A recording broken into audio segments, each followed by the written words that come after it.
A very good afternoon from the home of champions, karting Genk, based in the Limburg region of Belgium. It's 1,360 metres of tarmac.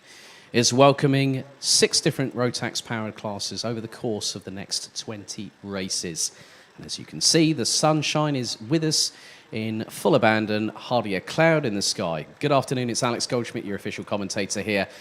Live and direct for the first time this season here at the track. It has been a long time coming, but it's really good to be in this wonderful atmosphere here at the paddock, here at this fantastic circuit, one of the most recognised and well-revered circuits in the karting world. So we have, for those watching at home, thank you very much, first of all, for joining us, and a big thank you to our friends at Camp Company GmbH, who are broadcasting all 20 races live throughout the weekend, and also MW Race Consulting for their provision of the official live timing. 6 titles to decide this weekend, and also 6 tickets for the Rotax Max Challenge Grand Finals to give away, which this year will take place at the Bahrain International Karting Circuit between December the 11th and the 18th. Nigh on 90 drivers are subscribed over the 6 classes, representing 12 different nationalities.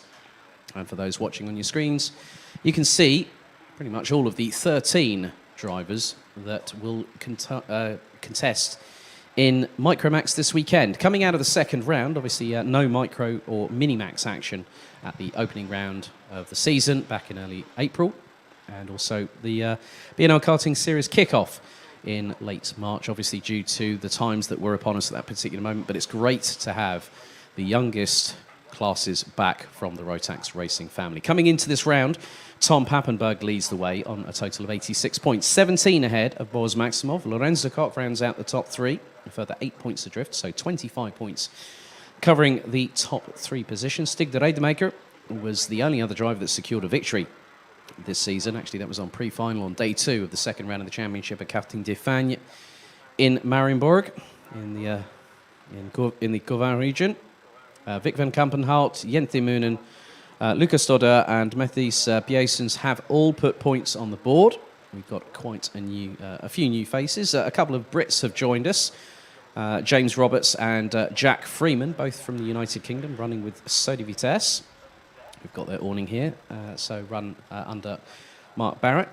Jack Freeman, I do know his elder sister, Bethany, who I used to commentate on the Bambino Kart Club back in 2018. So she's also here, and as well as their parents. So really good to see. It's funny how things turn out full circle. So 4 races. Each of the races over the course of the next 2 days, 20 in total, will be in duration, 13 minutes plus an additional lap for each of the 6 classes here today. So the sunshine, as you can see, it has been a bit differing in its weather conditions earlier on in the week. Wednesday, I understand, was a little bit of a washout, but Thursday came along, and yesterday when I arrived at the circuit, fantastic sunshine, and we're expected to hit highs of around about 18 degrees Celsius here at the home of champions today. Looks to also be a very, very good day in terms of the weather prospects. So we'll see how things proceed, but it is down to whoever is going to be the new champion for 2021. Last year's champion was Max Swiderski. Tommy van der Stroys, who now runs as a junior, won this title back in 2019. Tom Braken, Dewey de Decker, Lucas Schoonmakers, Thomas Martins, Luca Leistra, amongst others. Noah Voigen, Rens van Pelt and Din Buys as well have also, and that's from stretching as far back as 2011. Tom Braken, Dewey de Decker, Lucas Schoonmakers have moved forwards in karting. Thomas Martins has gone from race to rally, as his race suit says, and really good to have had the opportunity to commentate on Thomas in his last outing, funnily enough as a senior last season, and he's now running in a Ford Fiesta R2. So the 3-minute board has been shown, so the mechanics have to now clear the grid. Pole position in qualifying was Tom Pappenberg. Unfortunately, Jente Moonen, through a disqualification through a technical matter, has been demoted to the back end of the grid. So 13 minutes on the clock, plus an additional lap.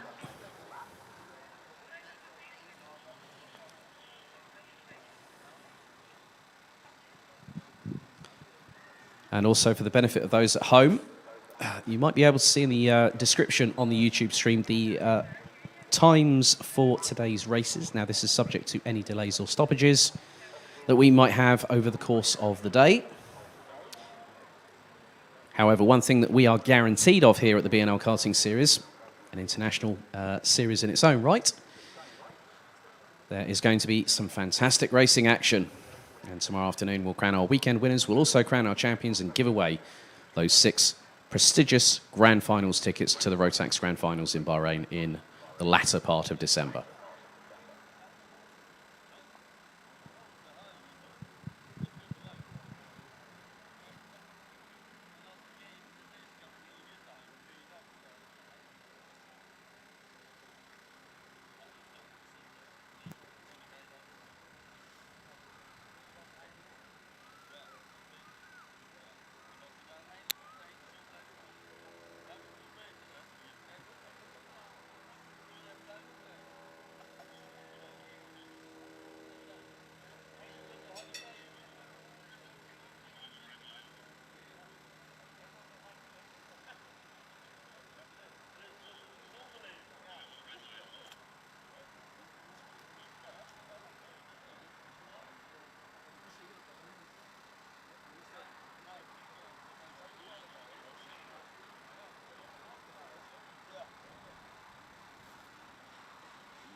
So for the first time this weekend, the green flag waves to kickstart 20 races here at the Home of Champions on this fantastic Saturday afternoon sunshine. Let's have a look at the grid for Micromax pre-final day 1. Here's your starting grid.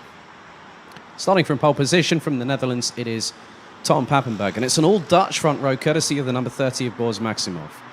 Vic van Kampenhout and Lucas Stodder from Belgium make it an all-Belgian row number 2. Stig de Rademacher and James Roberts round out the top 6 positions ahead of Germany's Noah Janssen and Great Britain's Jack Freeman. Felipe Reis and Liam Sokol representing Netherlands and Denmark respectively complete the top 10 and rounding out the 13 strong. Tristan Shays, Matthijs Piesens and Jente Moonen rounding out the 13 strong grid. So 13 minutes are set on the timer. And this time around they'll go on to their official formation lap. We'd like to welcome on board new partners Kambuka, which is basically Swahili for to enjoy, to benefit. And on the podium, some of the drivers will be getting their hands on some lovely special bottles provided by them. As the field has now made its way through onto the starting on the formation lap, and the red lights for the first time this weekend is ignited on the starting gantry. Good to see quite a few of you tuning in on YouTube. Thank you for joining us wherever you are. And hope you're going to be cheering on your favourites all the way through this weekend. Pappenberg and Maximov will be the ones controlling the pace. They're starting to get the formation underway, going through turn number 8.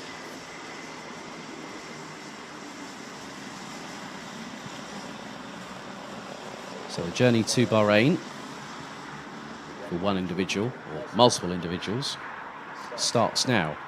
And when you look at it from this perspective, the 2 main title protagonists round out the front row.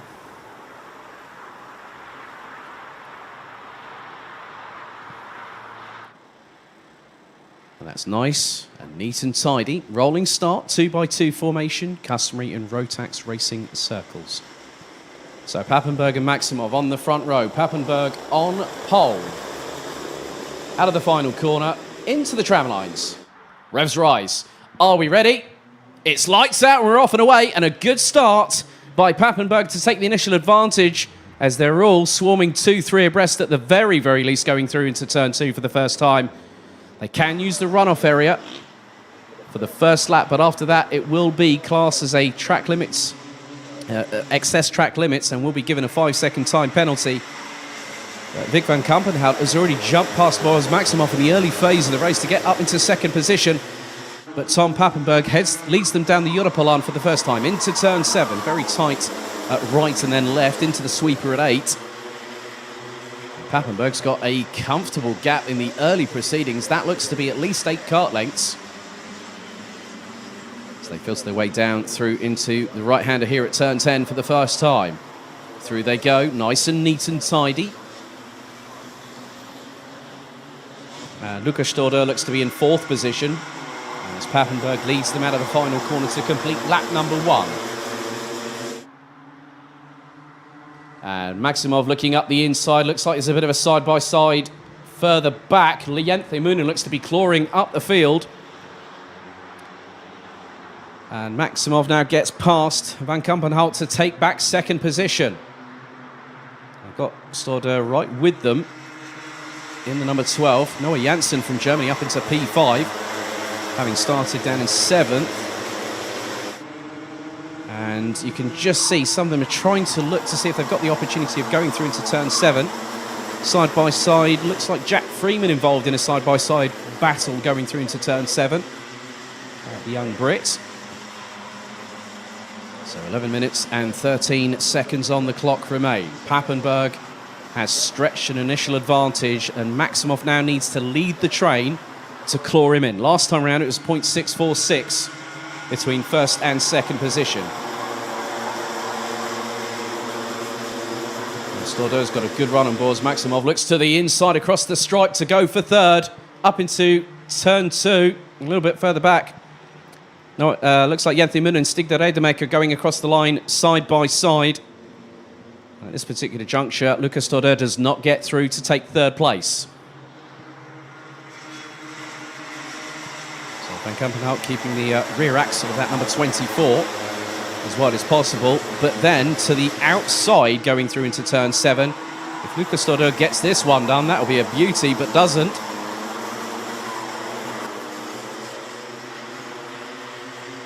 So Lienthe Moonen started down in 13th, now up into what could be 7th position and climbing, maybe even make that 6th place. So Lienthe Moonen put in a 1 minute 1.918, wasn't too far away from Tom Papenburg. It looks like the 2 at the front have started to bolt away. Maximov is now charging and looking to close the gap. The gap's now down to 0.35. Between first and second. A great bit of battling between positions 3 to 7. That's being led by Vic van Kampenhout. You've got Lukas Storder, Noah Janssen, Lienthe Moonen, and also Stig de Rademacher. As, oh, not what you wanted to do there, Lukas Storder. Oh, clipped the inside curve going through turn 5. Went completely sideways. And that looks to be Jack Freeman, who was trying to get past. And looks to the inside, has to back out of it, going through into turn 7.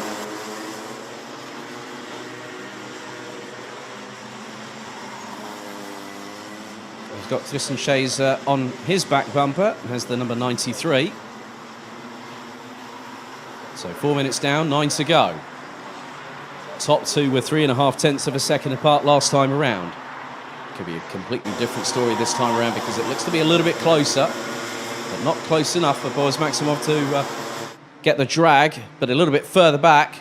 Lienthe Moonen now up into what is, that looks to be well, that could be P3. Looks to have gotten past Vic van Kampenhout and has got the job done. Excellently done by Lienthe Moonen, who is actually the fastest driver out on track.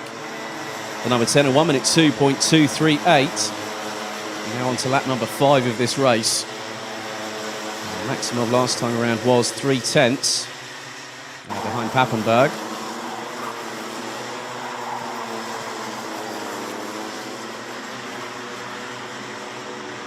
Still going to be some battling happening up and down the order. A little bit further back from the two leaders.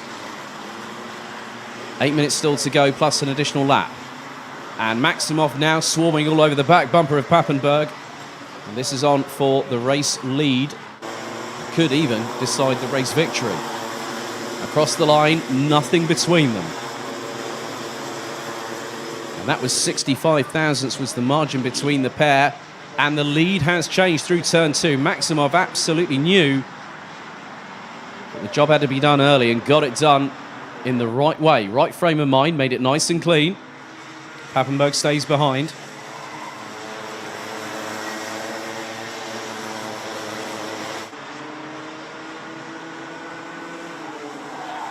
I think the way that Tom Papenburg is driving the wheels off that number 48 CRG chassis at the minute, saying to Boris Maximov, this is not over. Coming out of turn 9, they are line astern. Look over the right shoulder by Maximov. Into the right at turn 10. Sunshine glinting off the inside of the apex. So we're about to complete this 6th lap. We've got 6 minutes and 50 to go, plus 1 additional lap. Now Papenburg has the run. A little bit of an assist from behind for Maximov on that particular occasion. Papenburg is just waiting to strike. 76 thousandths of a second was the margin after 6 laps of this 1.36 kilometre circuit. And through into turn 6, this is possibly the opportunity Papenburg needs. Sends it up the inside, the pair side by side, but then Maximov manages to get back ahead. Papenburg all tangles, and that's a 360 turnaround for Boris Maximov. The slightest bit of contact on the right rear as Papenburg looks up the inside, and that has dropped Maximov down the order. But this, in the meantime, has brought Genk back into play. And now the number 10 is gunning for the lead. And after nearly 7 laps, has made it from stone dead last to second. As a result of that tangle. So they come out of the final corner. Sweep it across the left-hand side, wide going through, and Genk looking towards the inside. Run across the line, it is. And it's 28 thousandths, but in the meantime, Munu's got the job done. Hard on the brakes into turn 2. Neat on the apex. And the number 10 has gotten into the lead. Boris Maximov, as a result of that unfortunate incident going through into turn 7 off the Europolan, now drops to P7. We still have 5 minutes and 15 to go, plus 1 lap. Moonen hits the front, looks over the right shoulder and has pulled a gap over Papenburg. Now, if there was any slight amount of damage sustained to the left front of the number 48, that means that Papenburg could be driving with an issue. Here comes Vic van Kampenhout. We're into the last 5 minutes of the first pre-final of the weekend, and Van Kampenhout looks to the right, going through into turn 11. Through to the inside. Papenburg shuts the door. And Van Kampenhout sent it up the inside before they'd even hit the apex, and neatly got through. And just behind is Noah Janssen from Germany. Felipe Reis has just got past Stig de Reidemaker, I believe. But Boris Maximov on the comeback charge. Noah Janssen definitely very much in the thick of the battle for what is 2nd, 3rd and 4th, as Maximov now up past Felipe Reis. As Janssen up the inside of Papenburg into turn 7 off of the Europolan. Gets the move done and completed. Up to P3 goes the German, and there's a side-by-side. A little bit further back. Oh, this is getting a bit hairy for those going through turn 9 as we speak. One of which is Lucas Stodder, who had that altercation with the turn 5 curb that put the car 90 degrees to the right-hand side, drift style.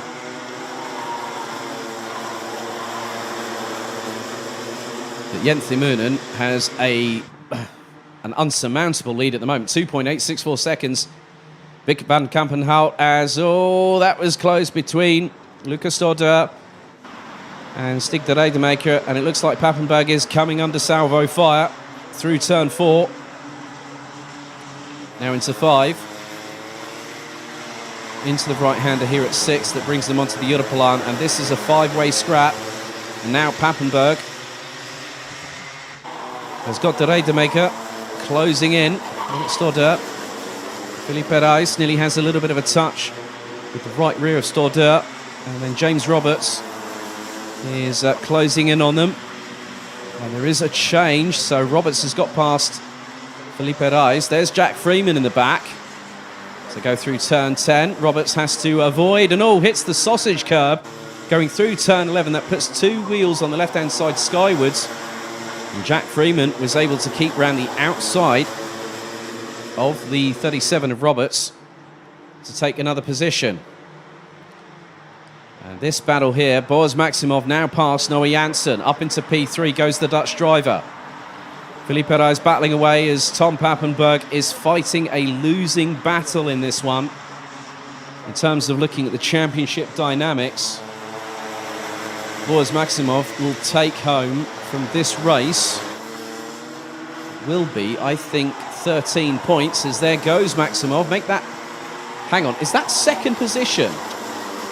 That is an incredible recovery drive from Boaz Maximov, because I think the number 30 has just got past the number 24 of Vic van Kampenhout. And if that's the case, that gives a real confidence and motivational boost as this battle between Pappenberg, Freeman and Roberts, that is for 8th on the road as they go through turn 10 or turn 12. And Pappenberg's lost out to Freeman and could be losing out to Roberts in the process.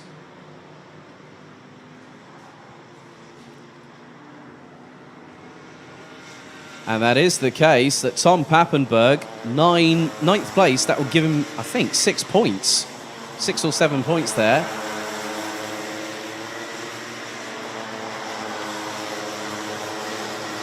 And that then means that that is a 14-point of that 17-point advantage cut away through just the first pre-final loan. That's how quickly things can change around with regards to the championship. It is very nip and tuck between the two at the top of the field in terms of the championship standings. 35 seconds on the clock remaining, and Jente Moonen crosses the line. This will be the penultimate lap. So into lap number 13 out of 14. Maximov in second. Third, it's Van Kampenhout. Fourth, it's Janssen. Fifth looks to be Stordeur. So de Rademaker drops to 6th place.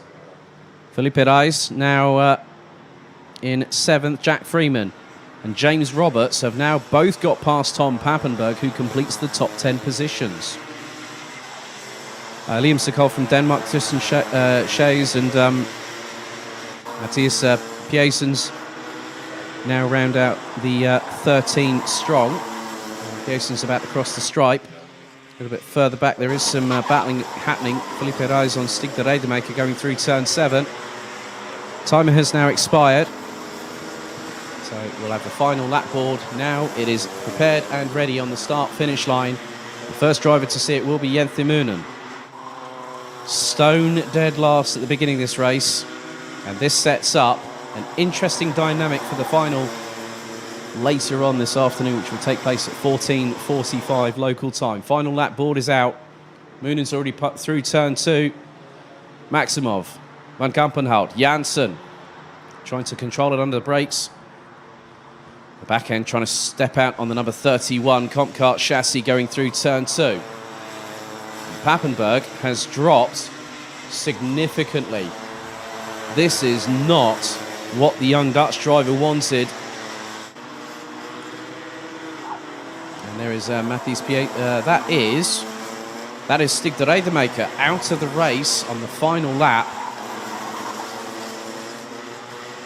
So de Rademaker will not make it to the finish line. One driver that is very close to just a couple of corners. Well, one more corner remains. Will be turned to Jente Moonen in the number 10. Stone dead last after qualifying, and Jente Moonen takes the checkered and wins the pre-final in Micromax. The gap between Moonen and Maximov was 5.127 seconds. Vic van Kampenhout takes third A jubilant Noah Janssen from Germany in fourth crosses the line. Lucas Stoddard rounds out the top five ahead of Felipe Reis. Great work by the British pairing of Jack Freeman in the 93 and James Roberts in the 37 to finish 7th and 8th respectively. Then Mark Slimsakol rounds out the top 9 ahead of Tristan Shays. Unfortunately, Tom Pappenberg would finish in 11th position, having started from pole after qualifying. Just waiting for Matthijs Piesens to cross the line. But Jent Thiemunen in the pre-final. What a start to the weekend for the young Belgian driver after 14 laps, winning by 5.127 seconds ahead of Maximov, Van Kampenhout, Janssen, Stoddard, Felipe Reis. Then we've got Jack Freeman, James Roberts, Slimsakol, Tristan Shays, Tom Pappenberg 11th after that race, with Matthijs Piesens in 12th and Stig de Rademaker unfortunately retiring with a couple of laps to go with the recovery vehicle on its way to assist with the pickup.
So from Micromax, we turn our attention to the next class, Minimax.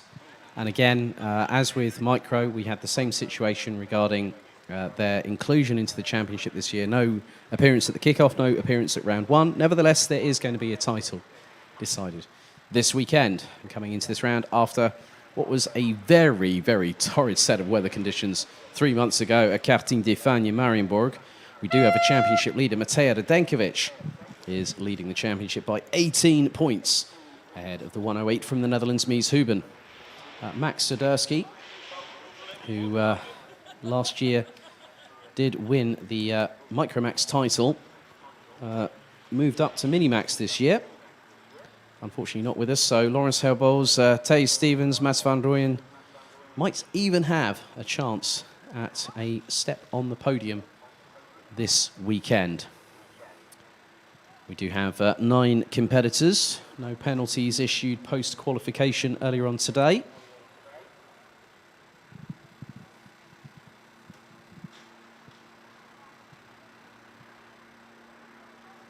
So the wins have been split between Matej Radenkovic and Mies Huben. 3 for Radenkovic and Marienborg, 1 for Huben at Marienborg.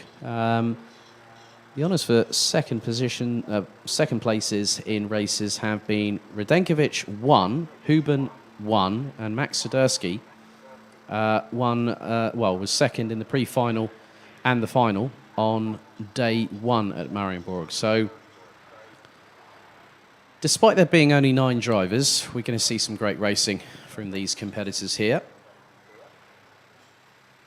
represented by 3 of the 12 different nationalities here at Genk.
So the green flag does wave, and we do have one driver that has been unable to make it out of the pre-grid, the 134 of Kaz Tobin. Here is the starting grid for Minimax.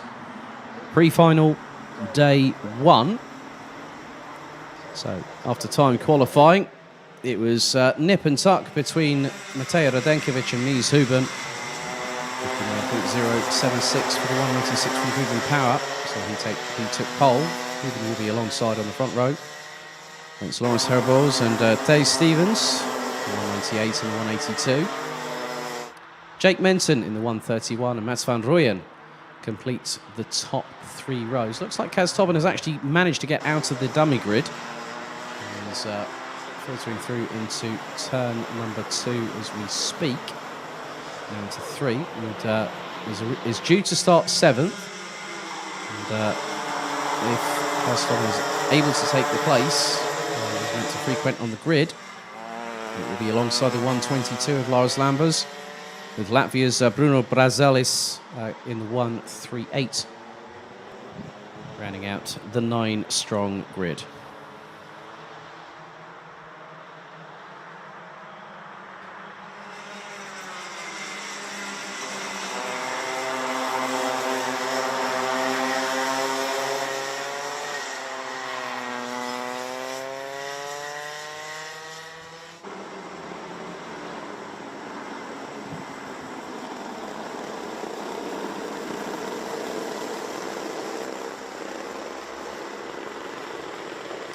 So the formation is starting to take shape through turn 8. So I imagine that the way things are going, as long as Kaz Tobin catches up to them quick enough, as the 134 is making it through to the Europolan, whilst the rest are at turn 9.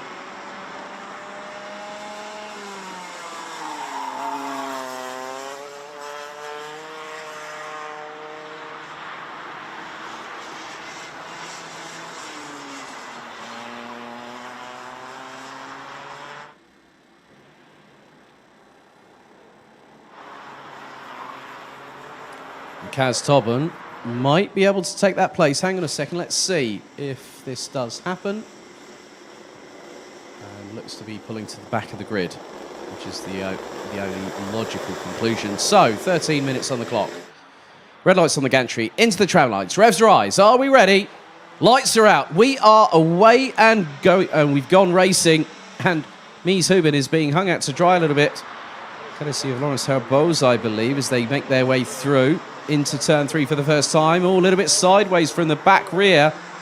Right of Houben going through the exit of turn number 3, but the youngster from the Netherlands keeps it under control. Goes back up into second position for Herboz, side by side. They're nearly rubbing wheels going down the Europolan, and Mies Houben is saying, come on, work with me. The field makes its way through turn number 8 for the first time of asking. A bit further back, Kaz Tobin has got past Glazelis, I believe, through into turn 9 as Radenkovic leads the way.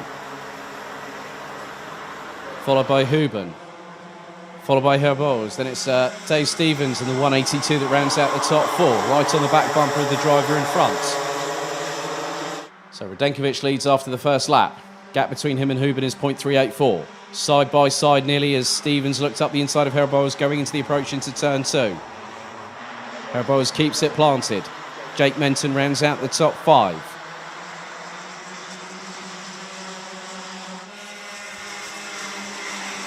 Fast, becoming a bit of a dogfight out there here in Minneapolis. Trying to make it as nice and clean as possible. Going through the respective parts of the circuit as Stevens up the inside, nearly got through on Lawrence Herboz through turn 7, but was denied at the final second right there and then. This is allowing the likes of Jake Menton, Mats van Rooyen to close up. Radenkovic is just controlling proceedings at the minute.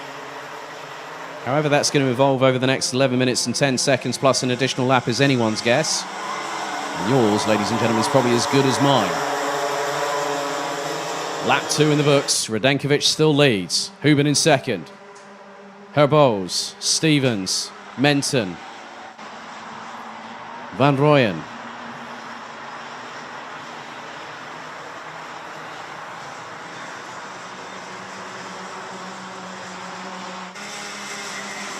Through onto the Europolan once again, this time on lap number 3 out of this race. Starting to get into a steady rhythm by some of the drivers.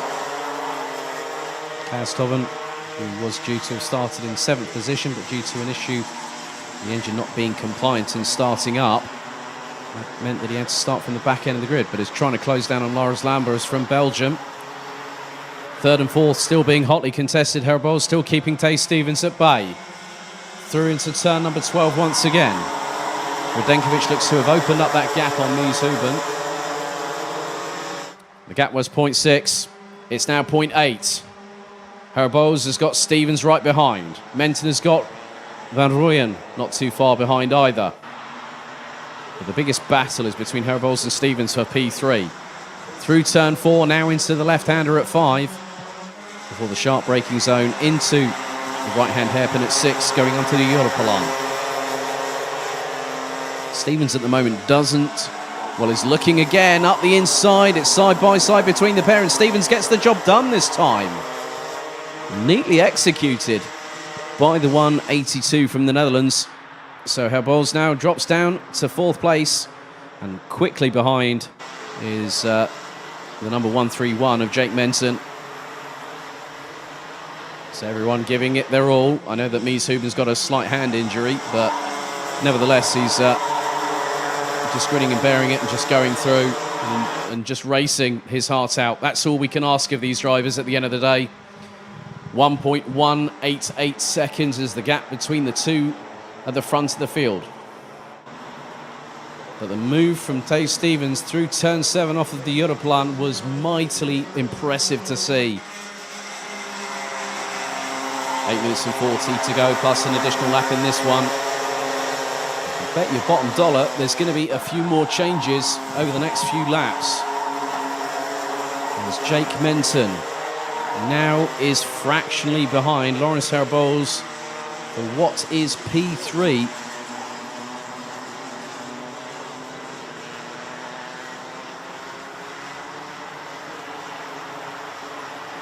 So the leader's now, well, the leader now making his way, Matej Radenkovic.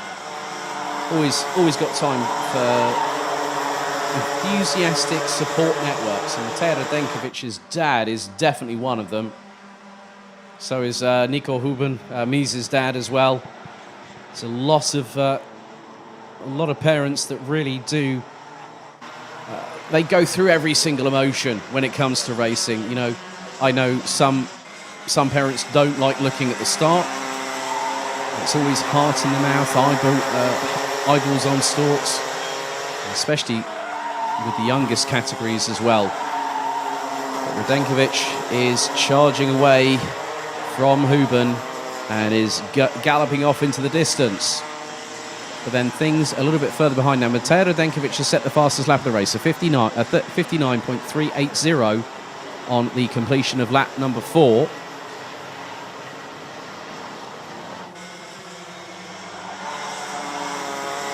And Radenkovic is not looking back. 6 minutes down, 7 to go. Another lap completed. Lap 6 done. We're on to lap 7. And Radenkovic leads by over 1.8 seconds. Herbold's trying to get back on terms with Dave Stevens for P3. I have seen it before where turns 3, 4 and 5, the triple left versus the triple right at turn 8 at Istanbul Park in Formula 1. Very, very demanding because you're constantly having to just put the kart exactly where you think it's going to stick and hope it does, and also have the confidence to do the weight transfer. And sometimes with particular corners, some drivers will lean, depending on where the apex is, they'll lean in the opposite direction to it, just to help get that little bit of extra traction on the outside set of wheels on that respective side. So if it's in a right, you're trying to put more weight on the left to help manage that traction and give the full purchase of the tyres as possible. Dave Stevens takes a quick glance over the right shoulder, and Laurens Herboz was right up the exhaust pipe on that one, going through into turn number 2, but a little bit further back. Mas van Rooyen and Jake Menton continue their squabble over P5. And there is a perfect example of what I was just explaining from Jake Menton. Going into the right-hander at turn 6, it just completely leans to one side. And look, going through turn 8, you can just see. And then it's a quick weight transfer going from 8 into 9. So a perfect example there. Big thank you to the camera crew for picking that up.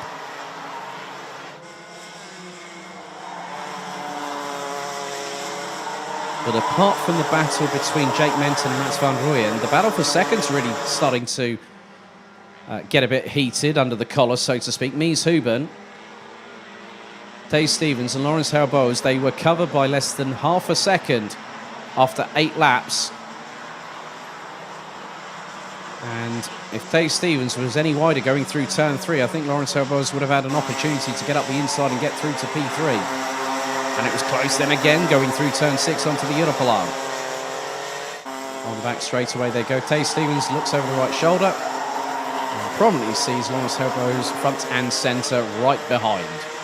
Less than 4.5 minutes to go, plus an additional lap of this first of 4 races. So a pre-final and a final for all 6 classes today, a pre-final and a final for tomorrow.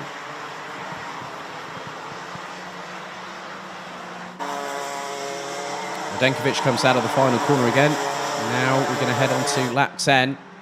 The lead was the best part of 2 and a bit seconds. It's now 2.6. Stevens and Herboz fancy an opportunity at second, but with the calibre of Mies Huben, despite the hand injury, he's charging on. I have so much respect for any of the drivers that are getting onto the circuit here this weekend. This is something I could never do. And at this young age, just the sheer factor of what they want to do later on in life is just so prominent. And this is one of the formation blocks. This is one of the starting points of any young driver's careers. And the list of names that have come through racing here at Karting Genk: Max Verstappen, Jenson Button, Dries and Laurent Vantour, Andre Lotterer, Stoffel Van Dorn. The list goes on and on. And maybe in years to come, we'll mention other names as well that have been through the hallowed halls of karting Genk and been competing in championships like the BNL karting series. As Stevens gets closer and closer, that was very, very tight between him and also Mies Huben going through into turn 2. Stevens had a good run on the 108 from GKS Levens Power.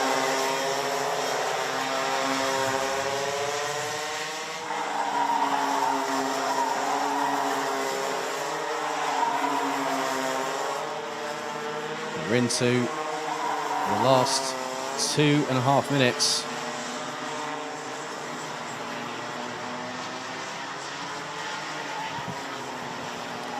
Radenkovic's lead after lap number 10 was just over 3 seconds. Huben's just trying to hang on in there. As they say, when the going get tough, the tough get going, and that's exactly what Mies Huben is showing. A lot of intestinal fortitude from the young Dutchman.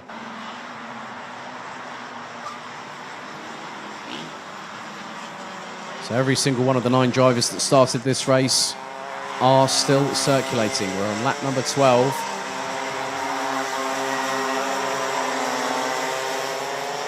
Looks like Laurens Herboz has slightly dropped off the pace a little bit here. And did a 58.889 in comparison with the 2 drivers in front, Huben and Stevens, who did respectively 59.7s.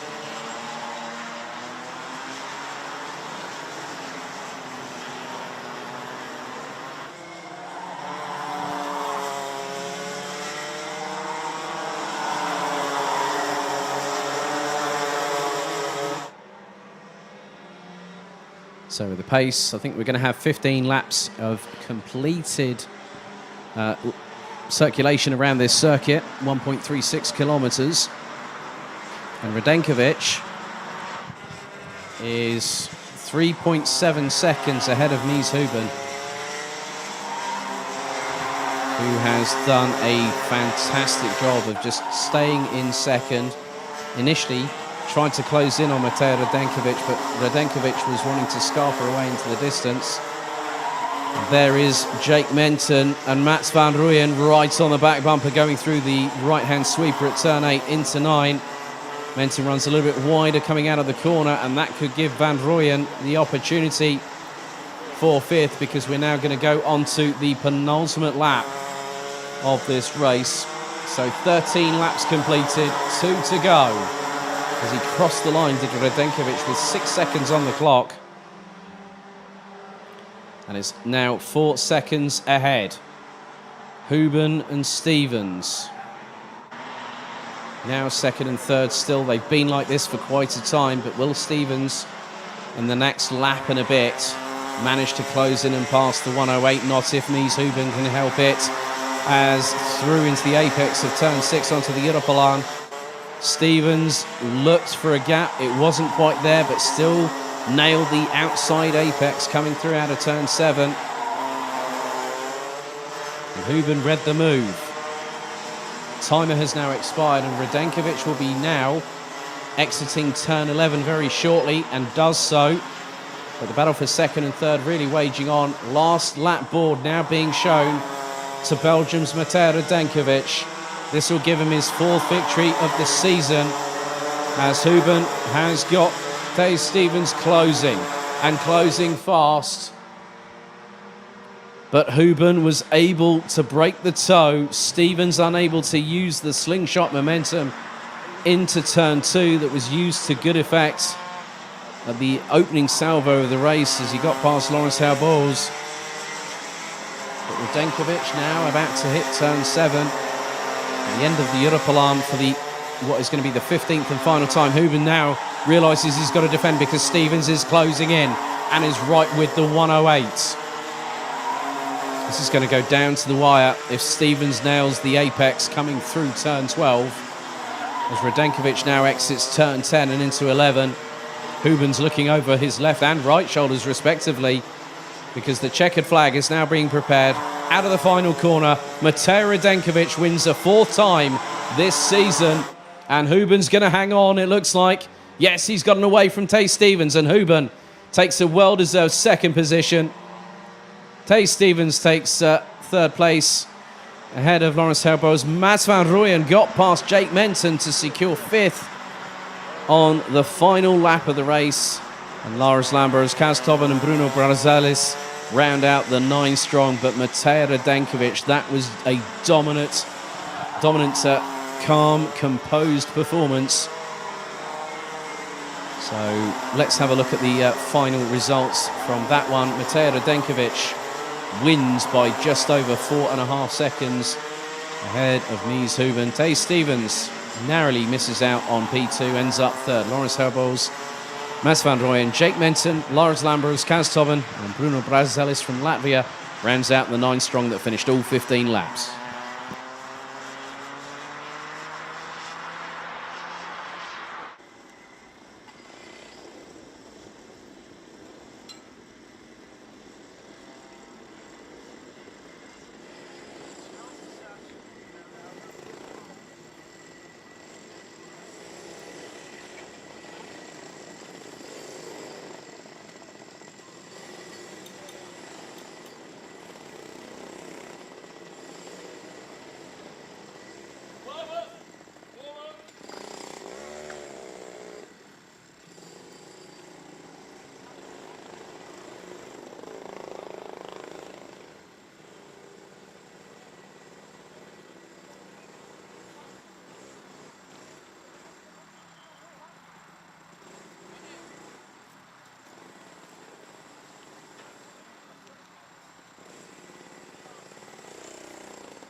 So the 3-minute board being shown to the dummy grid, which means all mechanics must leave.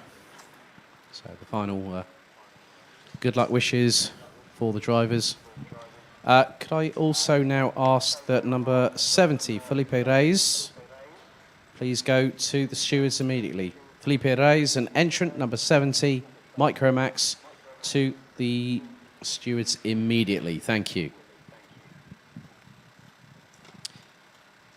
So previous winners of this championship in this class: Finn Kooijman, Sam Schippers, Thomas Prenning, Danny Kroes, Joe Turney, Mike van Vugt in 2018 and 2019, funny enough, did exactly what he did in the Euro Trophy that same season, won the title twice. I think one of the drivers that was runner-up to him on one particular year was Lewis Gilbert.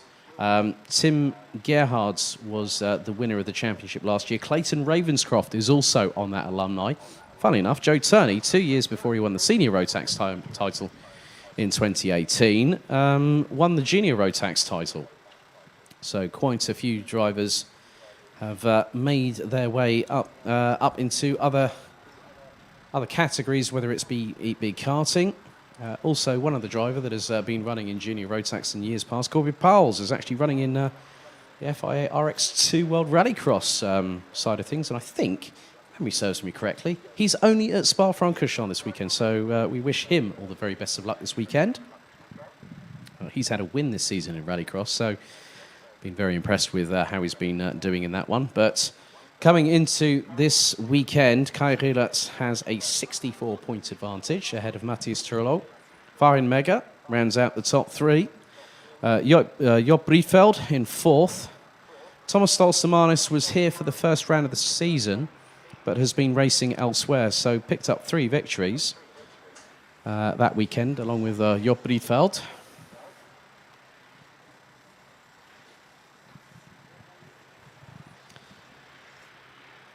So it could be a little bit of a scrap between Job Briefeld, Nick Gerhards and Casper Schormans, maybe the fourth in the championship, because no Stolsamanis. And Schormans has showed very, very good pace. A lot of drivers, 21 of them in total for junior road tax this weekend.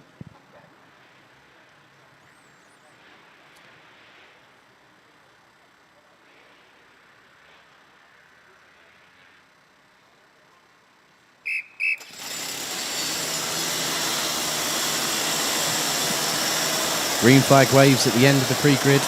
21 junior road tax drivers head out onto the 1,360-metre circuit here at Karting Genk. Let's have a look at the starting grid for junior road tax pre-final day 1. After a very closely fought shootout for pole position in qualifying, Kai Rielert was able to put it on pole with a 55.091. Casper Schormans will be alongside in the 244 on the front row. Row 2, it's an all-Dutch affair with Tommy van der Stroys, who won the 2019 BNL Micromax title. And he will have Job Briefeld, who I understand has a fan club as well, by the way. It'll take me a long time to say that, Jeffrey, from JJ Racing. I had to get that in at some point before the end of the season. Vic Stevens and Matthias Turlo round out row 3. And it's an all-German row number 4 with Farin Mega and Austin Lee. Days Dams and Bo Louet ran out the top 10. Luke Neeson and Montego Masson ran out the 6th row. Enzo van den Dickenberg, Kripta Knorr ran out row 7. Olivier Jonkers and Nick Gerhards round out row number 8. Gerhards had a technical drama through qualifying and ended up a bit further down the order than he would have liked. Ralf van der Peven and Lucky Ron Sorensen ran out the top 9 rows and completing the 21 strong. Tino Sidler was in Minimax earlier on this year, now a junior. With Roman Rodionovs from Latvia and Puck Gubbles completing the 21 strong. 13 minutes on the clock plus an additional lap set on the timer. Red lights on the gantry are ignited.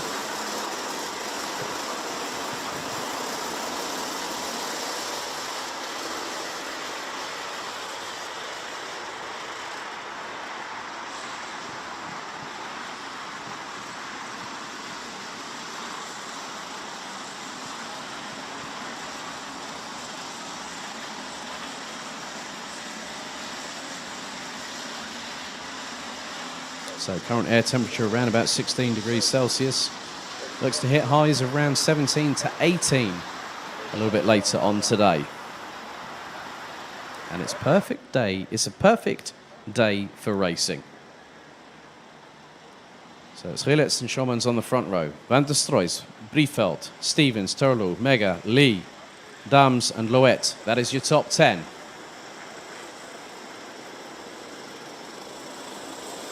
They're slow to a crawl coming out of the final corner. Now they're going to split. Into the tram lines.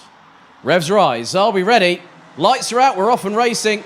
And a good start by Tommy van der Stroys to slot in behind Kai Gilles as they make their way through. As Breedveld, I think, has just jumped up into third position past Kasper Schormans.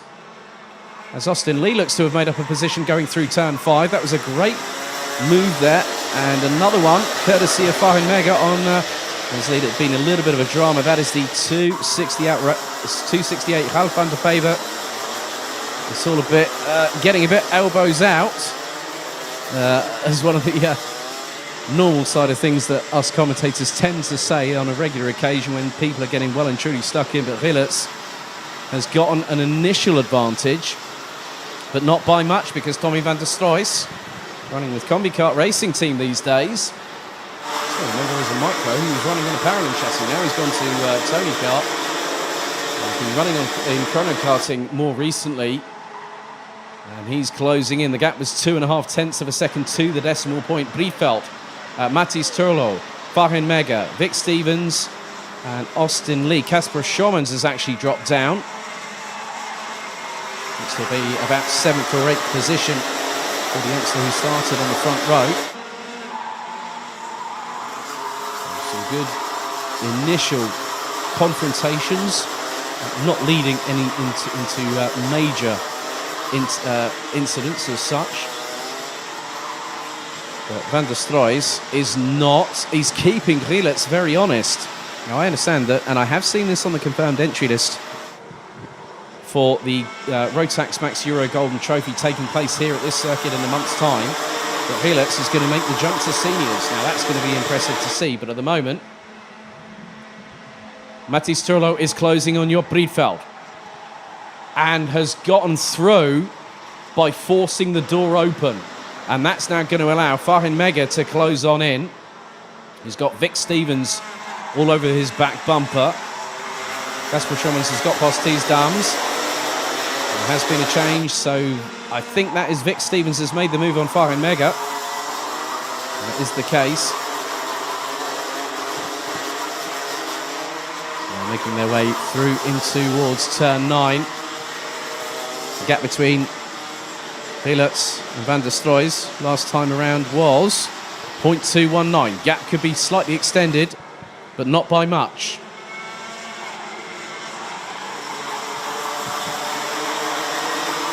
.10 minutes and 13 seconds plus an additional lap. Gilles still leads, but by 0.290. The gap has not gone higher than 3 tenths between the top two.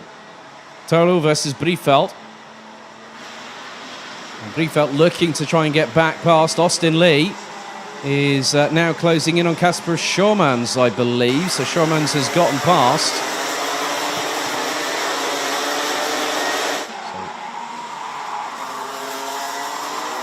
It's going to be interesting how the race progresses. So 9 minutes and 37 seconds still to go, plus an additional lap.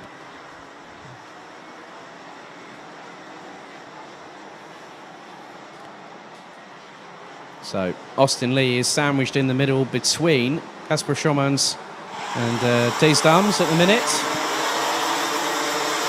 We go on to what is now lap number 5. Gilles still leads. And again, the gap is no higher than 3 tenths of a second as Breedveld sends it up the inside of Mathis Turlo. That was a perler there from the Dutchman in the 2:05. Gets himself back up into third position.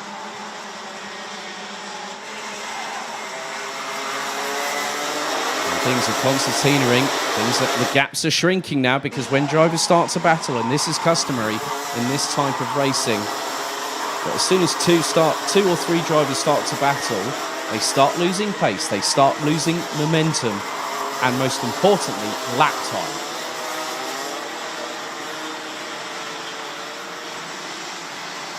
Vic Stevens looking rather handy at the moment, started in 5th, now back up into 5th, and is closing on Mathis Turlo of all people, and sends it up the inside through turn 12, opens the door, and there comes Farin Mega.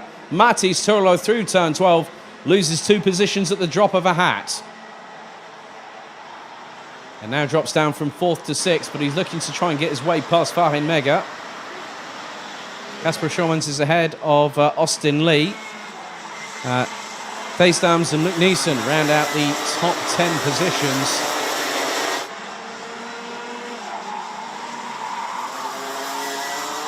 So an inspired bit of driving from Vic Stevens to literally open the door for himself, and it opened the door up for Fahin Mega in the meantime through the same corner. So Fahin Mega now try and start chasing after Vic Stevens, and I'm sure that Matthias Tuller will not let that one slide by any stretch of the imagination. 7.5 minutes to go.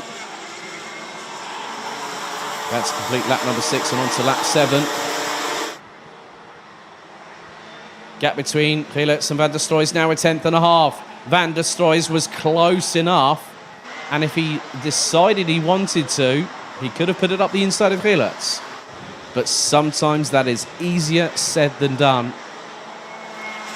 And I just noticed that Van der Stroy, did he look a little bit sideways through turn 5? He's got that thing cornering on rails right now. Down the Europalan go the 2 leaders, followed by Bliefeld, Stevens, Mega, Turlo, Schurmans, Lee, Dams, and then Neeson running at the top 10. Van der Pevert has got past Krit Knoren for 17th position. Nick Gerhard's up to 13th position, past Van den Dickenberg.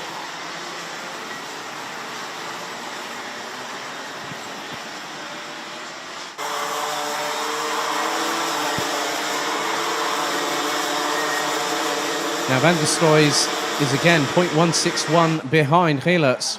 He needs to be within that magical 10th.5 behind, but I don't think it's going to be much longer, because Van der Stroy is right with Gilles going through 4 and 5 into 6. And this is the opportunity that Tommy Van der Stroy has been waiting for. He won't go through into turn 7. He's probably going to chance it on the start-finish straight coming out of turn 12.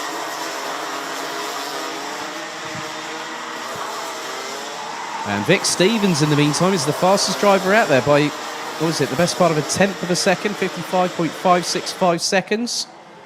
By the 269 from Belgium, running out the top 4.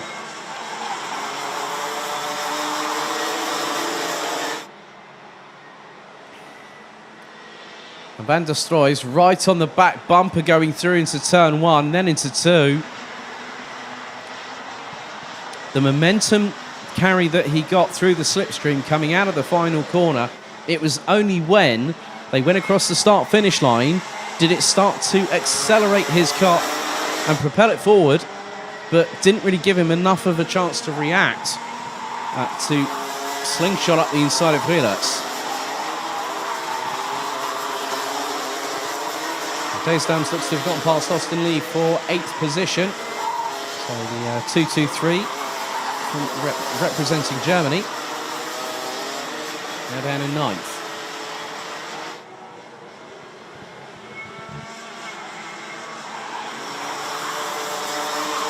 Across the line we go, and Van der Stroy is closing again on Gilles. And it's only when he gets to the start-finish line that momentum really works in his favour. The gap was the longest it's been for the last 2 to 3 laps. As this is getting a bit hairy here. This is 2-2-1. Thijs Dams, Austin Lee looks to have gotten back past for 8th position, would have used it on the start-finish straight. And now you've got Luc Neeson in that squabble. Add another 2 carts. Looks like you've got Boluet and Montego Masson. So a 5-way scrap over what is for 8th position. Positions 8 to 12 right there. As all, there was a little bit of a touch between Luc Neeson and Thijs Dams going through. Montego Masson looking up the inside and has gotten through in the meantime. So Montego Masson looks to have gotten through. Van der Stroy is closing once again on Gilles. Look towards the inside, and Gilles knows this track very, very well, as does Van der Stroy, as do quite a few of these drivers. So Boluet actually was able to get past Luc Neeson. And there is Nick Gerhard. Nick Gerhard has made up a few positions. Gerhard started in 16th. Looks to be now up into what is going to be 12th position. 3 minutes and 10 still to go, plus an additional lap. And the leaders, it has been so difficult to give you an idea of who I think might win this pre-final. But knowing Kai Hillertz, as I do, he will not want someone like Tommy van der Stroys to steal his thunder. But Tommy van der Stroys will think otherwise. 2 minutes and 45 plus a lap to go. Lap number 11 completed. Into turns 1 and 2. And once again, it's getting closer. Now, I've seen that Joop Briefveld is leading a train, and it's including another 3 karts. In those other 3 karts are the following drivers: Vic Stevens, Farin Mega and Matthijs Turlo. So that rounds out the top 6 positions. Casper Schormans has gotten away from the gaggle behind, being led by Austin Lee. So number 244, just 11 years of age, with SP Motorsport. That was very, very close, as Farin Mega up the inside of Vic Stevens now gets 4th. Nice job by the young German, 2018 Minimax Grand Finals champion. And the Grand Finals went to Brazil. As Van der Stroys, right on the bumper was he, on the back of Hillertz. As Hillertz adjusted the air flap on the radiator. As Matthijs Turlo getting a bit feisty, as is Vic Stevens. It's changing more times than you can shake a stick at.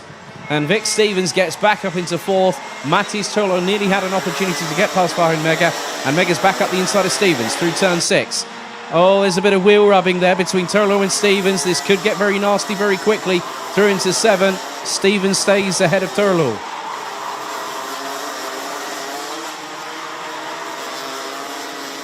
Vic Stevens sits 10th in the championship coming into this first race. And Matthijs Turlo, that was a side pod check. And we've got a minute left to go on the clock, plus 1 lap.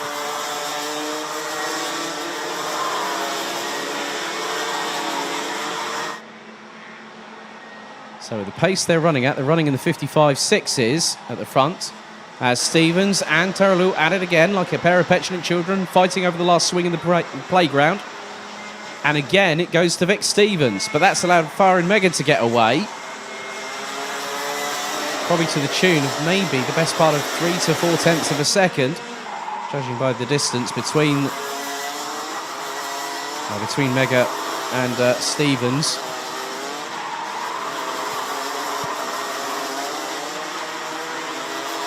Could be close. There's 15 seconds on the clock remaining. We're on lap number 14. I've got a feeling that the last lap board might be shown this time around, because we are down to the wire with the time. Last lap board on this occasion. So the 15th and final lap underway.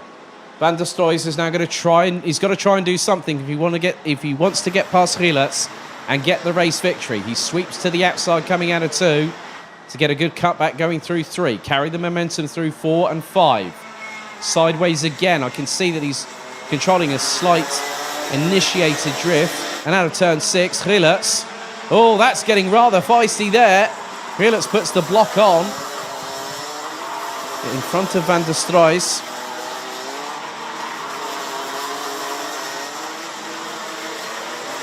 And out of turn 9, Hillertz looking over his left shoulder. Van der Stroys goes to the right, then left, and then goes to the right. And here comes Joop Briefveld. Briefveld could seal this one into the final corner. Van der Stroys to the outside of Hillertz through turn number 12. And is he going to get the run on him? He is!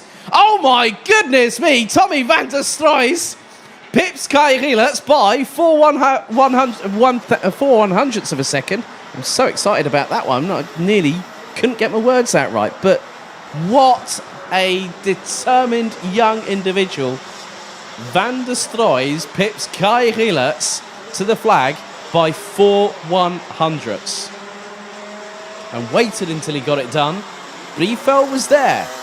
It was 0.2 between the top 3. But Van der Stroys takes it provisionally ahead of Hillertz. Let's have a look at the rest of the results from this pre-final on day 1 for Junior Rotax. So Briefveld takes 3rd ahead of Farin Mega, Vic Stevens, Matthijs Turlo, Casper Schormans, Taze Dams finishes 8th ahead of Austin Lee, with Nick Gerhardt in 10th. Luke Neeson, Boluet, Monty Gomassen, Olivier Jonkers, Enzo van den Dickenberg, and then Tino Sidler started down in 19th, finished in 16th position, ahead of Ralph van der Pevert, Krik Knorren, then we got Romans Rodianovs from Latvia, Lucky Ron Sorensen, and Puck Gubbles rounding out the 21 strong that all finished 15 laps of racing.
So next up, we have our penultimate pre-final of today.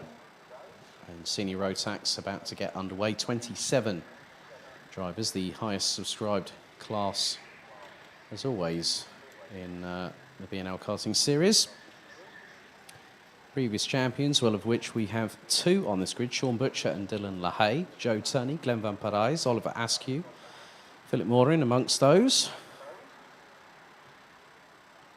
So a whole host of pedigree. Some very capable drivers in this field.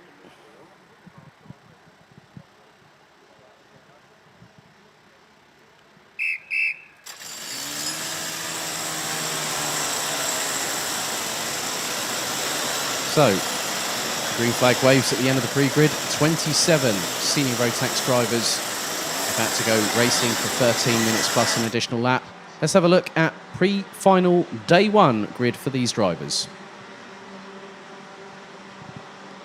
With pole position separated by less than 8/100ths of a second, it is Sean Butcher, the reigning and defending champion, who comes into this round with the lead in the standings effectively, with no Luca Lystra attending due to personal reasons. Lachlan Robinson, a point behind in the standings alongside his KR Sport teammate on the front row. Mario Sidler, recently crowned Senior Rotax Switzerland champion, is joined by Christian de Klein. Max Stemmerdink has a chance at the title this season, has Sam Bergstein alongside Dylan LaHaye and Nick Kuppens making an all-Belgian row four. Justin Polman and Vincent Bouteille from France ran out the top 10. Danny Prince and Erhard Turker, row 6. Gilles Chloé and Beer Dorrestein, row 7. Clémentine Benoit and Robbie Stauder ran out row 8. Turnschmidt and Lars Zanen, row 9. The top 20 completed by Wood Kirstens and Buzz Janssen. Then it's Scott Westhovens, Flint Schuring, Bart de Wit, Alexander Bentley, Remco Bahn, Jori Schoens and Alec Verbecht. Looks like, I think it was Jori Schoens and Alec Verbecht that actually got a three-place penalty for drop-down front bumpers after qualifying. 13 minutes plus an additional lap.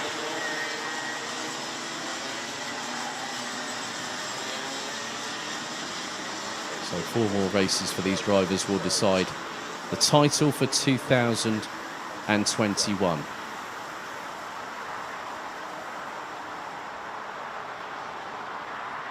They'll now start to get into formation. Coming out of turn number 11. So Butcher and Robinson will be charged with controlling the pace going through into the tram lines and then accelerating towards the start-finish line. So Butcher and Robinson on the front row. Butcher on pole. Out of the final corner, into the tram lines. Revs rise, are we ready? Lights are out, we're off and racing. And Robinson has to try and slot in where he can, because Mario Sidler has gotten through, but Robinson round the outside has gotten back into second position, using the runoff area very nicely. You can do that on the first lap, but Sean Butcher has got an initial getaway. And Mario Sidler has lost out to Max Stemmerdink. Dylan LaHaye is also with them. He's now up into P5. Christian de Klein has dropped to 6. As LaHaye completely sideways, and that was Stemmerdink over the back bumper of LaHaye. Was that Stemmerdink over the back bumper of LaHaye going through turn 7? Oh, that was painful to watch right there. And that has compromised one driver more than the other. So LaHaye was gunning towards the sharper end of the grid, but Butcher leads after lap 1. Robinson second. It wasn't, it was Mario Sidler. So Mario Sidler was the one that came a cropper, unfortunately, due to the over-exuberance of one Dylan LaHaye. So Max Stemmerdink.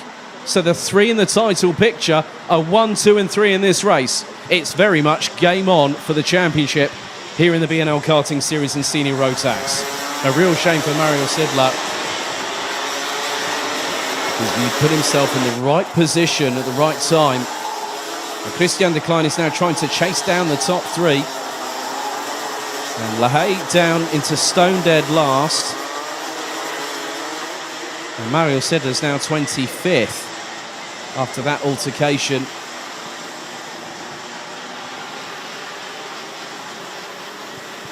But the pace being shown by the two at the front. Sean Butcher is setting the fastest lap, but he's punching into his whole air, his own air.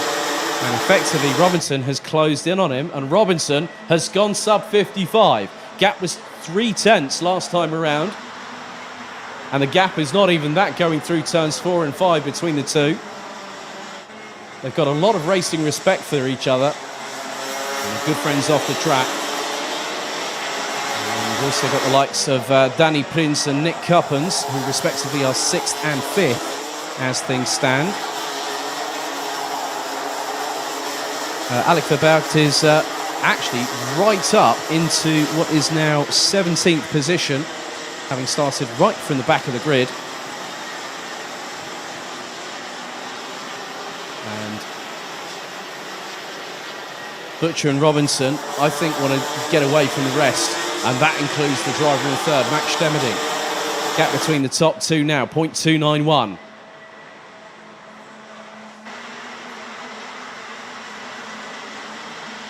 Butcher looking to be one of the select few that has successfully defended a BNL Karting Series title in successive years. Other drivers that have done that are Zana Schriblak and Mike Van Vugt.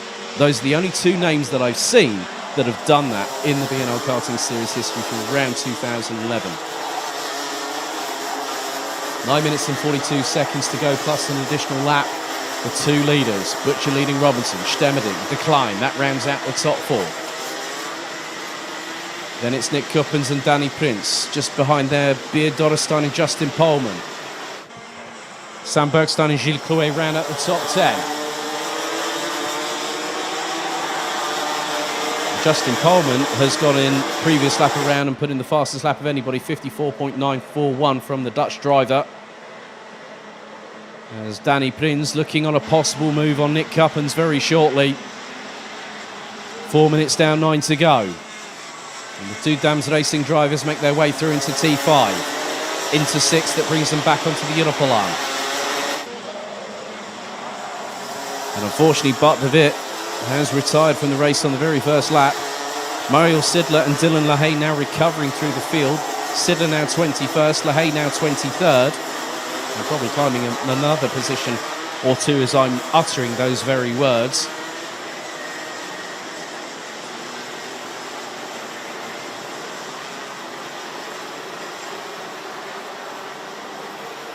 As there's a bit of an audacious attempt by Flint Schuring, who's just got completely mugged. And that was by Remco Barnes. Schuring decided to send it up the inside of the 345 through turn 10. And Remco Barnes just said, come on, mate, let's just go forward. Come on. Don't fight me. And sometimes you do that. Well, if the driver's in another awning, they're not probably going to listen to you. So you've got to do what you can when you can. 5 minutes are gone. We're on to now what is lap number 5 of this race. The pace being set by Robinson and Butcher, who are second and first respectively, are in the low to high 54.9s. Erhard Turker has just put in the fastest lap of anybody. He's currently circulating in 12th position. But the gap has been staying metronomic between Butcher and Robinson. We're now 0.338 apart. As Danny Prince, looking up the inside of Nick Cuppens into turn 2, has got the job done. Neatly timed by Danny Prince. Knew exactly how much room he needed and took a slight amount more, but not enough to compromise Nick Cuppens.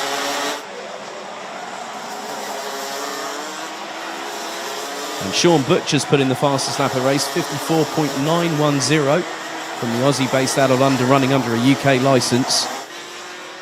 Other positional changes. Mario Sidler has started to end up holding station a little bit in 20th position, whereas Dylan LaHaye is now up into 18th and has passed the Swiss driver on his way through.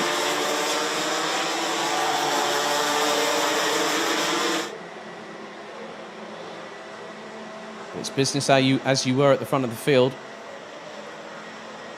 And Beard Dorrestein looking close to Nick Cuppens, looked on the inside of turn 2. Cuppens had the run for 3. Justin Poleman's now with them. And Sam Bergstein is getting a little bit more concertinaed at the front of the field. Well, on that particular part of the field, I mean, look at the train. There's 5 of them battling over the same place. And you might have to watch yourself because Gilles Chloé could be closing in on that as well.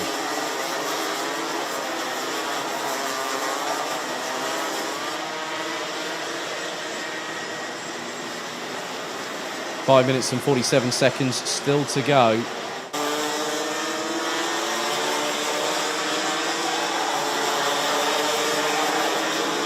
And it is nip and tuck between certain drivers. And that includes Danny Prince, Nick Coppens, Beard Dotterstein, Justin Pohlmann and Sam Bergstein. And it's about who's going to make the first move. And that looks to be Bergstein. Pohlmann shuts the door coming out of turn number 2 going into 3. And that now means that they drop off the back of the train, occupied by Beard Dotterstein in the 324.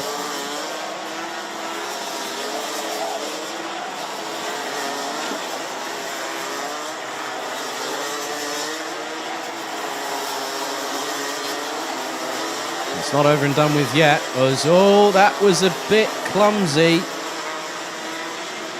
Looks to be the one of the drivers. That could be Bergstein, that I think was a bit overzealous, let's say.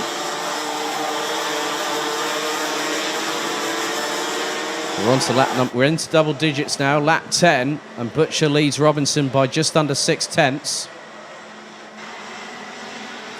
Robbie Stauder, in the meantime, has gotten past Turn Schmidt, who's dropped all the way down to 17th, so that's promoted Robbie Stauder, Jori Schoens, Scott Westhovens, and Dylan LaHaye, who now completes the top 16. Vincent Bouteille in the 327 looks to have dropped down a little bit, I'm afraid, and might not be circulating. Might be out of this race.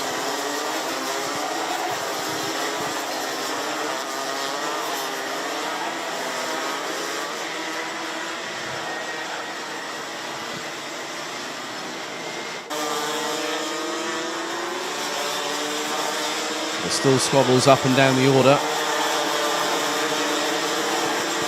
LaHaye's next victim looks to be possibly Jori Schoens in the 365.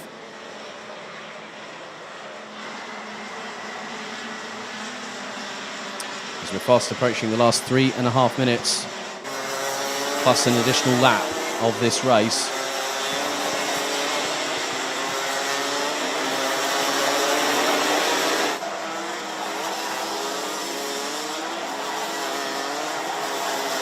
Dotterstein's dropped off from Danny Prince in 5th position, so Dotterstein is leading Justin Pohlmann, Nick Coppens, Sam Bergstein, and now on the back of that is Gilles Chloé. Keep your eyes on Ehad Turka, who's not too far behind, to the tune of about 6/10 of a second. Butcher has consistently, for the last 3 or 4 laps, make that another one. He's now done 4 to 5 laps consistently in the 54.8s, and he's pulling away from Lachlan Robinson as there goes Pohlmann, sending it from absolutely nowhere. I think, well, we are in Limburg. I think he might have sent it from the Netherlands, that particular one, in terms of the proximity of where he sent it through and just was fully committed and got past Beard Dotterstein for P6. That was a brilliant overtake. 2 minutes and 20 seconds plus an additional lap still to go. And Vincent Bouteille, unfortunately, is another retirement, and that was a bit haphazard there from Sam Bergstein. Went up the inside of Nick Coppens, and all of a sudden, that meant that Gilles Chloé was caught unawares, and then all of a sudden, here came Ehad Turka to take advantage. And now, Turka has an eye on maybe getting past Nick Coppens, and that could happen imminently. Going through into turn 2, and he does get through. That was not a case of if, it was a case of it's happening now, let alone when. My goodness. Not been a great qualifying session earlier on today for Ehad Turka, but he's definitely more than made up for it.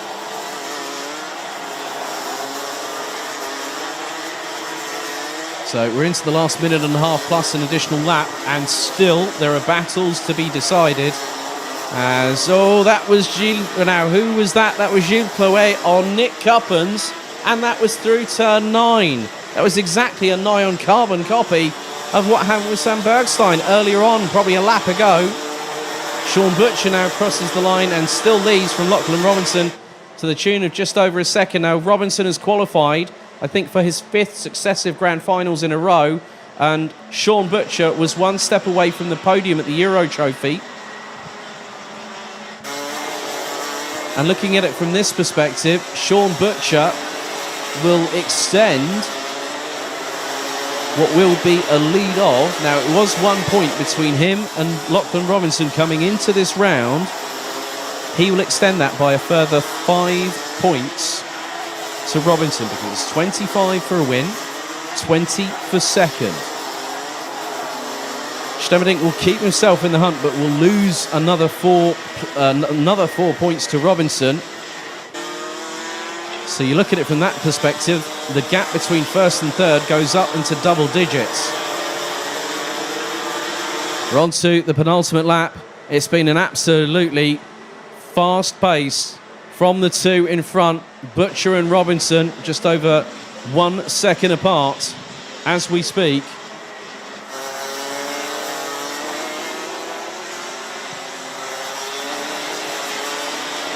And there are still drivers trying to get one up on the rest. Looks like Sam Bergstein's going off the Beer Dotterstein.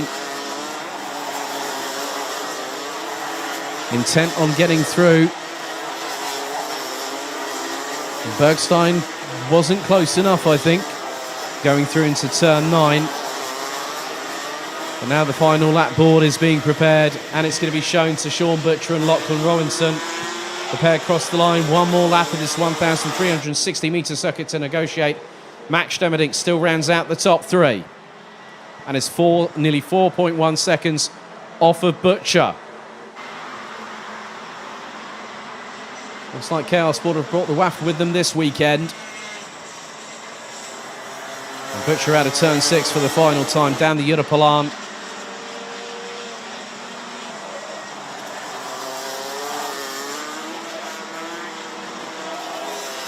Then it's Stemerdink, De Klein, Prins, Palman, Dotterstein, Bergstein as well. Turker now rounds out the top 9 ahead of Gilles Chloé.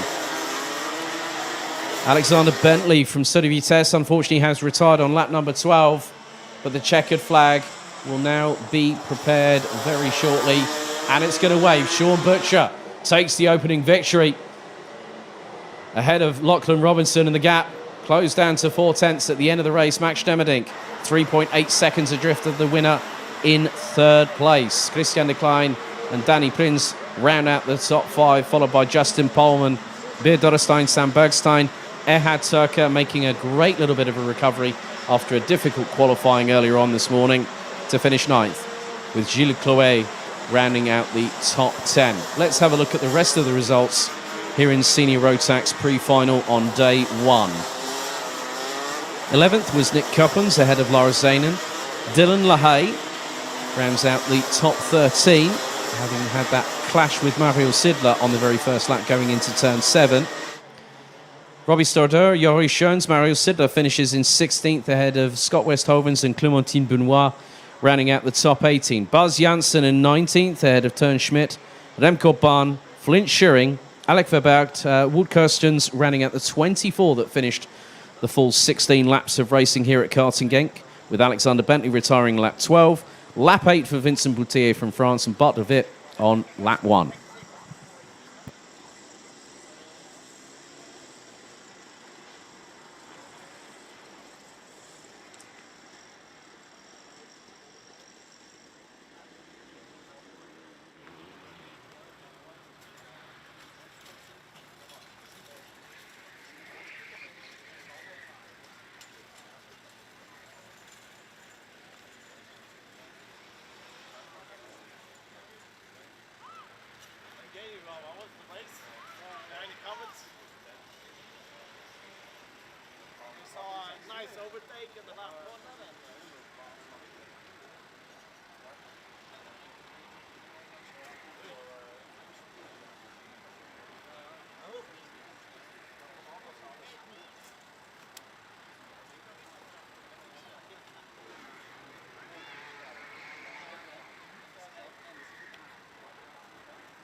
So we come to our last pre-final for day one of the final round of the BNL karting series. It's DD2 and DD2 Masters. Let's have a look at your starting grid. With a significant advantage coming into this final round of the championship, Glenn van Parijs will be on pole position, and alongside him will be former two-time BNL karting series champion and former one-time Euro Trophy champion Sanne Schriblak. Ragnar Virus and Mick Knowlton round out row number 2 with Patrick Slotmelis from Latvia and the 510 of DD2 Masters pole sitter Carl Clebaco on row number 3. Yorick Golan and Tom Dessert ran out row number 4. Christoph Adams and Devon Sagadi ran out the top 10 overall. Yanni Gussens and Bruno Dos Santos ran out row 6. Rudy Champion and Kylian Gerhardt ran out row number 7. With Champion leading the point standings coming into this round in DD2 Masters. Maxime de Hicks and Jonathan Winmore ran out row 8 and row 9, completed by Germany's Dmitry Ostrovsky and Russia's Maxim Shaposhnikov. So they go onto their formation lap ahead of 13 minutes plus an additional lap of racing. Once everyone has crossed the line, it will be red lights ignited on the gantry.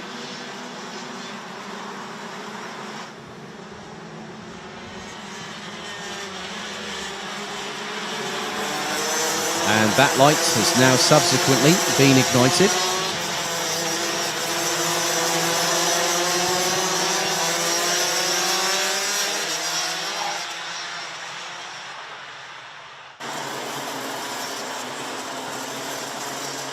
So the next set of races will start with the set of finals for day one at 14:45 local time. So if you're in the United Kingdom, that's 1:45 p.m.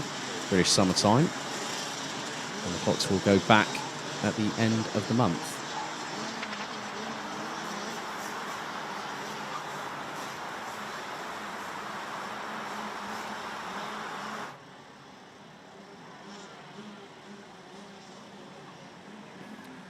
So we're about to get things underway for DD2 and DD2 Masters. Vampirize on pole in DD2, Clebot on P6, pole for DD2 Masters.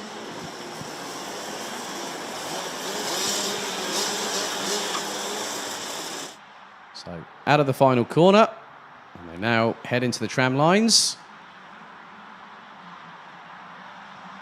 Revs start to rise, lights are out, we're off and away and racing.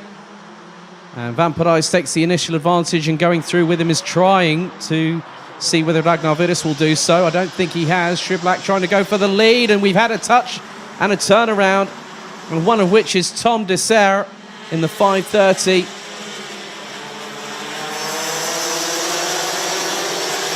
Could have been maybe with Devin Segardi, I think it was the 4:33, so Tom Dessert already having to sit by the sidelines before he's even completed a lap. That's a real shame for the Belgian. As they say, the show goes on, and Vampirize has started to pull away from the likes of Shriblack, Virus, Knowlton. Then it's the 4:18 of Lokmelis from Latvia. Clebot is currently sitting in the lead, and he's got Jori Collen from the Netherlands in the 4:06. Good to see him back racing.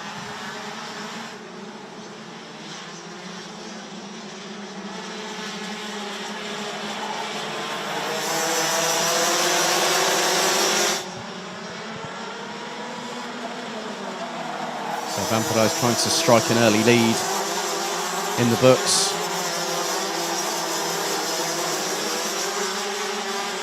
So previous winners in DD2, Sean Babington, Kevin Luddy, Barry Pullinger, Matthias Statij, Zendarua won this title back in 2012. DD2 Masters, Ronald Billings, Jim Ringelberg. Christoph Adams has won this title for DD2 Masters twice. Carl Clebot back in 2019, and the defending champion is here as well, Rudy Champion. So 3 DD2 Masters champions in this race and in this weekend. And Vidas coming under pressure from Mick Knowlton in the battle for P3 on the road. Knowlton's come into this final round of the championship second in the standings. The Vampirize has extended the lead to the best part of nearly 6/10 of a second.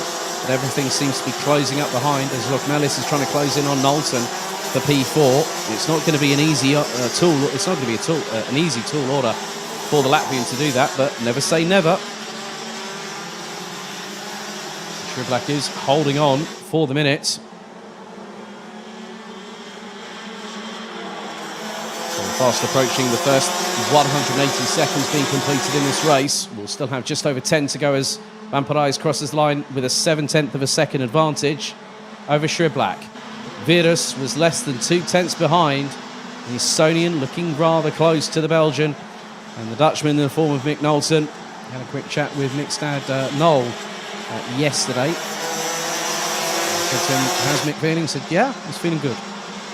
Well, he always does, and he does showcase some great performances, and he has done over years past, not just as a DD2 driver, but also in senior Rotax.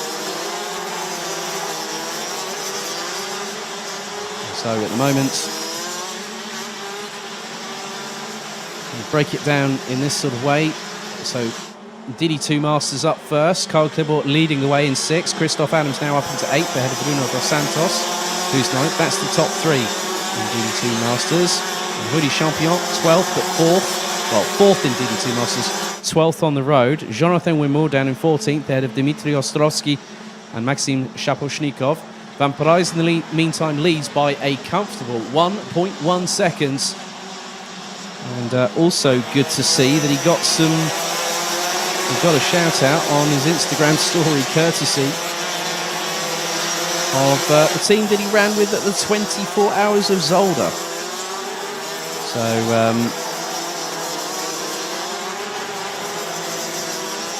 and that was Red Ant Racing. I'm sure that his team from Porsche Carrera Cup Benelux will be watching as well. And that was NGT.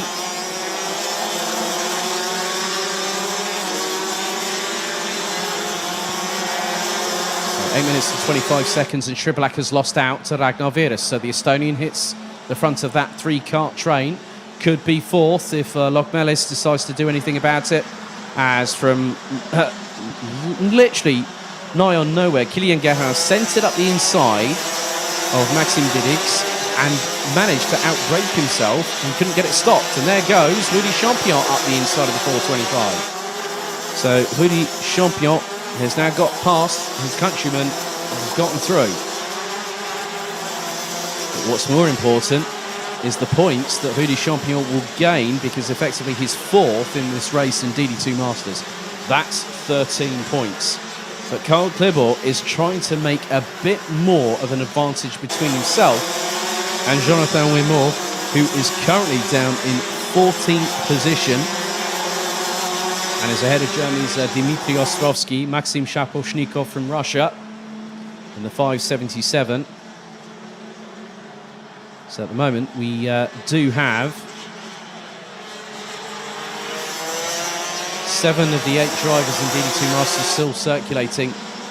We're close to finishing the first 6 minutes of this race. We'll have 7 to go as Glenn Van Parijs makes his way through into turn 9 on the button.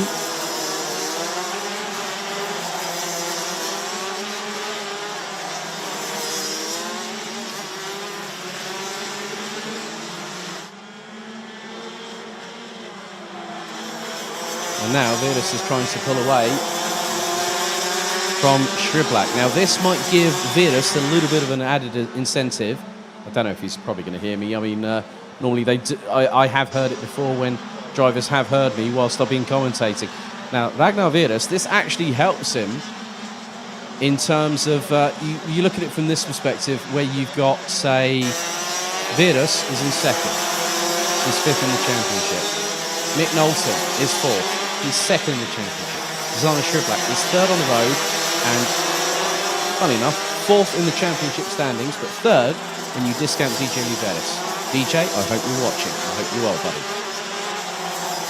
6 minutes still to go. There's a little bit of a battle happening between Bruno Dos Santos and Christoph Adams. Now, Christoph Adams only showed up this morning. He knows this track like the back of his hand.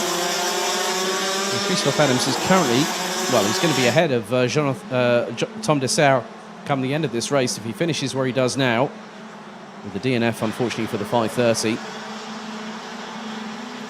And Shaposhnikov, unfortunately, becomes the 2nd DD2 Masters driver to retire from the race on lap number 5. And Devin Sagardi rounds out the 16 DD2 and DD2 Masters drivers combined.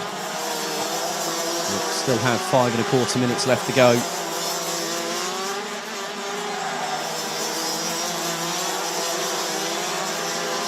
And Mick Knowlton is trying to close on in on Zana Sriblak for 3rd position as Virus has gotten away. Not by much, but it's enough at the moment.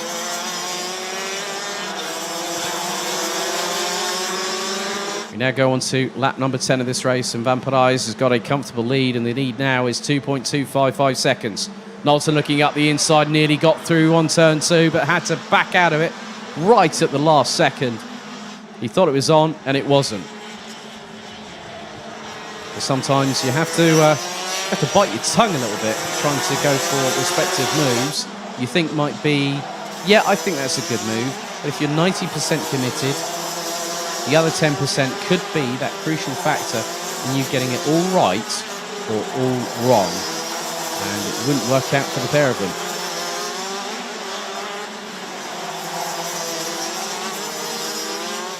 So the positions, as of yet, really haven't changed over the last couple of laps or so.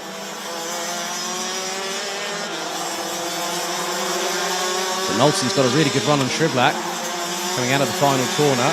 Might be able to pull alongside if he gets the opportunity into the braking zone into turn 2. Not on this time around.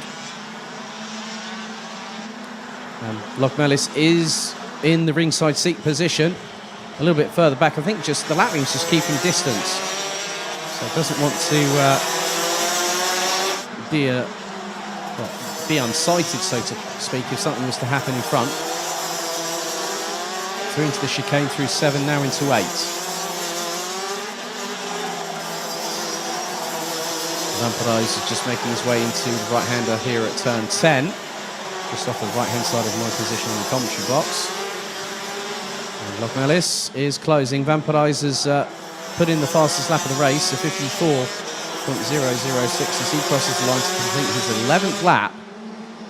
And Virus now has gotten away because Schiblak has been too busy occupied, courtesy of Mick Knowlton, trying to get past him. And Knowlton was 0.16 behind after 11 laps of racing.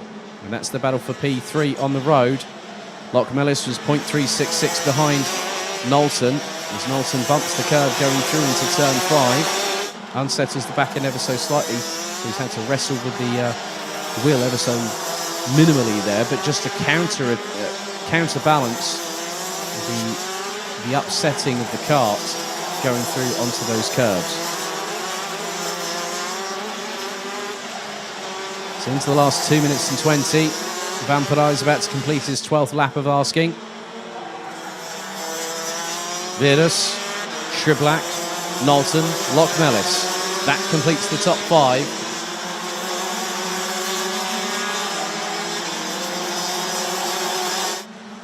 Knowlton was 0.16 behind Schiblak. Just keeping an eye on where Rudy Champion is at the moment, because Carl Clibot is still leading the way in DD2 Masters, and Champion is still got Kylian Gerhardt right on the back bumper. I recognise that livery on Gerhardt. That is the RM Concept team run by Morgan Riesch. I used to work with César Gazot back in the Euro Trophy a couple of years ago. And the French driver ended up on the podium in the championship standings that year. I think it was 2019 if memory serves me correctly. So a minute and a quarter still to go. Van Parijs now on to lap number 14. Pace these showing, so we could have a total of 16 laps completed. And it has been a great day of racing so far. We've still got another 5 races to go to conclude today, as Gerhardt up the inside of Champion. And Champion trying to do the switchback, going through 3. Won't do on that particular occasion, through 4. Now into the left at 5. Now this is a battle between DD2 and DD2 Masters. Now I remember seeing the comeback drive that Rudy Champion did at the International Trophy back in late July, where both he and Paul Louvois had a little bit of a tangle at Le Mans in the 3rd and final heat.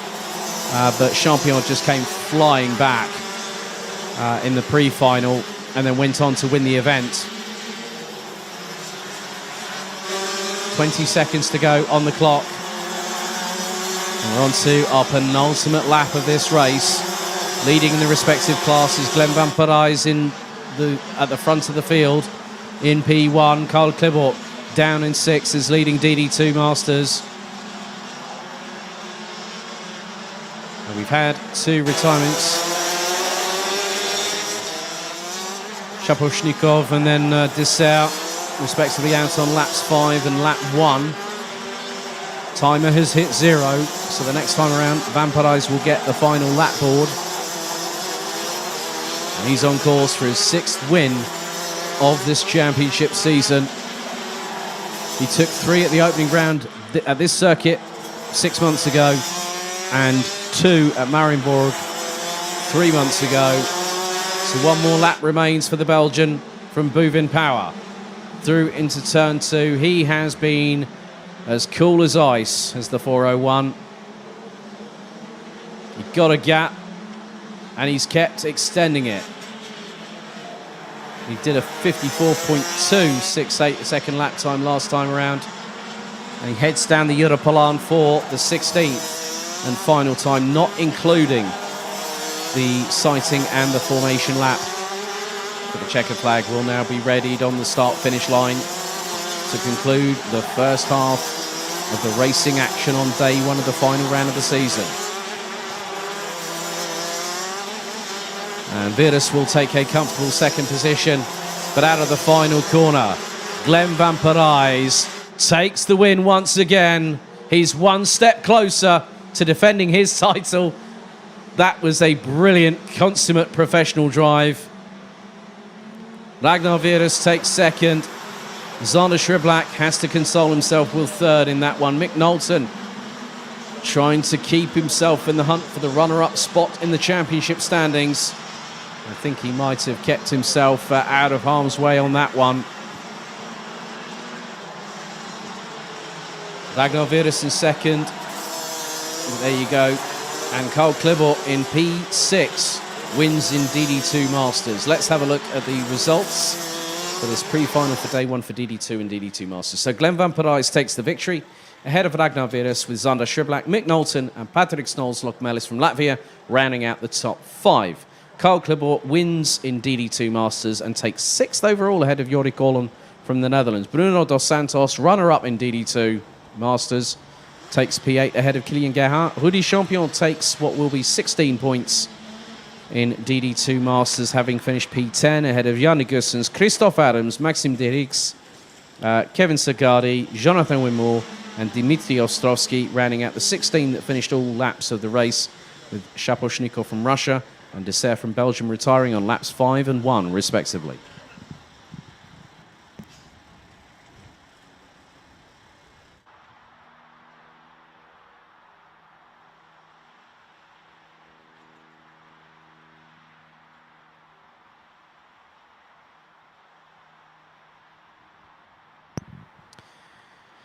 So that concludes the pre-final action for this part of the BNL karting series. Day one of round 3, the final round of the 2021 season here at Karting Genk, the home of champions. We get back underway with our set of finals at 14:45 this afternoon, local time here at Karting Genk. So we look forward to having you join us then.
25.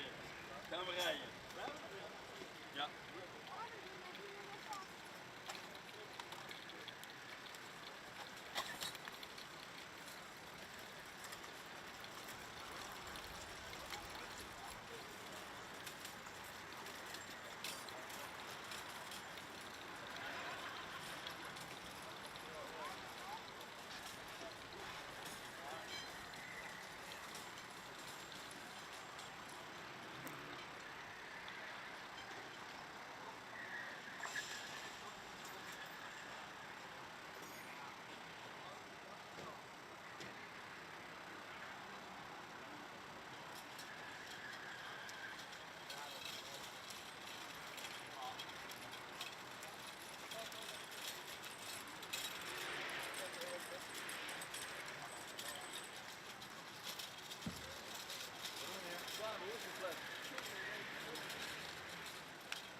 So we now head into the last set of races for today, the penultimate round of the 2021 BNL Karting Series season. Let's have a look at the grid for Micromax.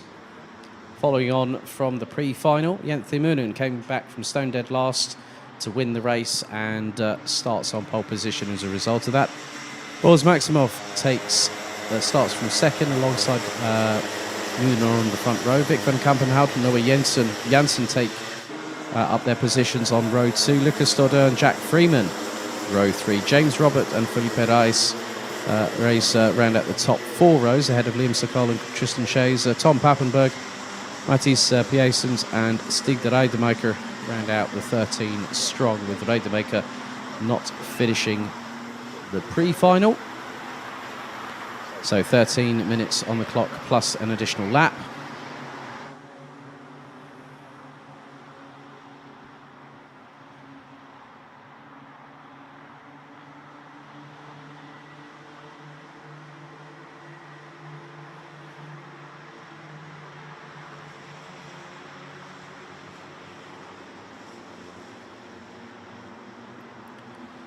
So they now go onto the formation lap ahead of 13 minutes plus an additional lap of racing. And the red lights are reignited on the starting gantry.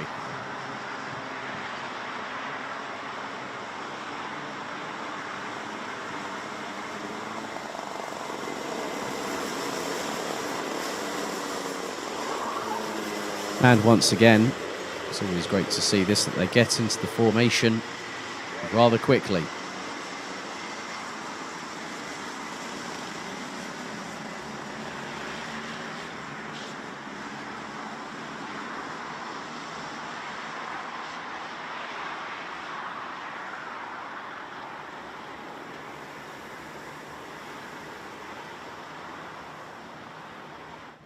So it is Moonen and Maximov that are on the front row this time around. 13 minutes plus an additional lap to go as they come through the final corner at a slow pace. Into the tram lines once again for the final. Revs rise. Are we ready? Lights are out. We are off and racing. And Maximov gets a nose ahead of Moonen going into turn 2. And Moonen ends up being into what is now going to be 4th place at the end of the very first 3 corners, as they make their way through into turn 5 for the first time of asking. Maximov leads the way. Moonen might still be in second, but looks to be more the case that it will be in 4th place, as Pappenberg has already started making moves up the order. Got a lightning start from 11th on the grid. Looks to be in around about 6th position, so has made hay whilst the sun has shone. So through into turn 10, now out of 11. The drivers come, and it's Maximov versus Janssen, Van Kampenhout, and then it's Moonen that round out the top 4 positions. So we're about to complete lap number 1. And Maximov leads by just over 0.44 of a second. Janssen holding on to second for the minute. Ahead of Van Kampenhout and then Moonen. Then we've got Lucas Dodder and then Tom Pappenberg up into P6 after just the opening lap around the 1,360 metre circuit. Pappenberg is going to be gunning for higher than at least 5th place. So it could be that Moonen might be looking for the move and gets through. On Van Kampenhout going into turn 7 by the narrowest of margins. And Stordeur was nearly in the back bumper of Van Kampenhout. Van Kampenhout goes ultra defensive, launches onto the curbs, going through turn number 9.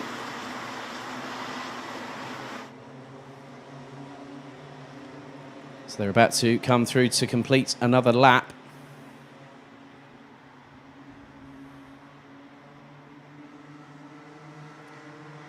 And now the move is on for P3. Moonen looks to be side by side with Kampenhout, and then Pappenberg has got through on Stordeur.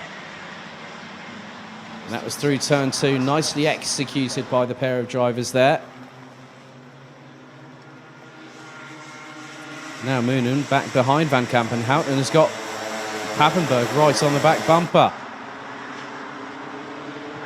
And Pappenberg might go for an assist on Moonen and gets through. And was there a little bit of a touch there between Van Kampenhout and Pappenberg? Going through the chicane in turn 7. That was pretty close, but they both got away with that one.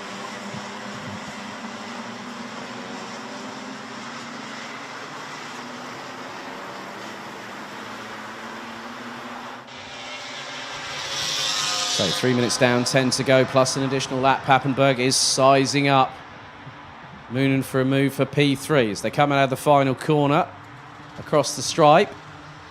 Maximov leads. Janssen second. Pappenberg looking for an opportunity to get through as a little bit further back. That Stordeur has just been passed by Van Kampenhout. That's for P5.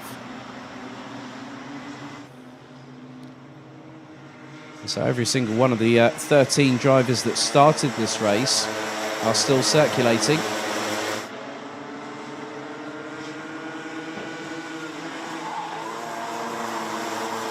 But it is a clear advantage as that was a bit of a late lunge there. That was Felipe Reis that went through, and I think that was on Jack Freeman. Reis might have been just a little bit overzealous, but managed to get it through on the young Brit.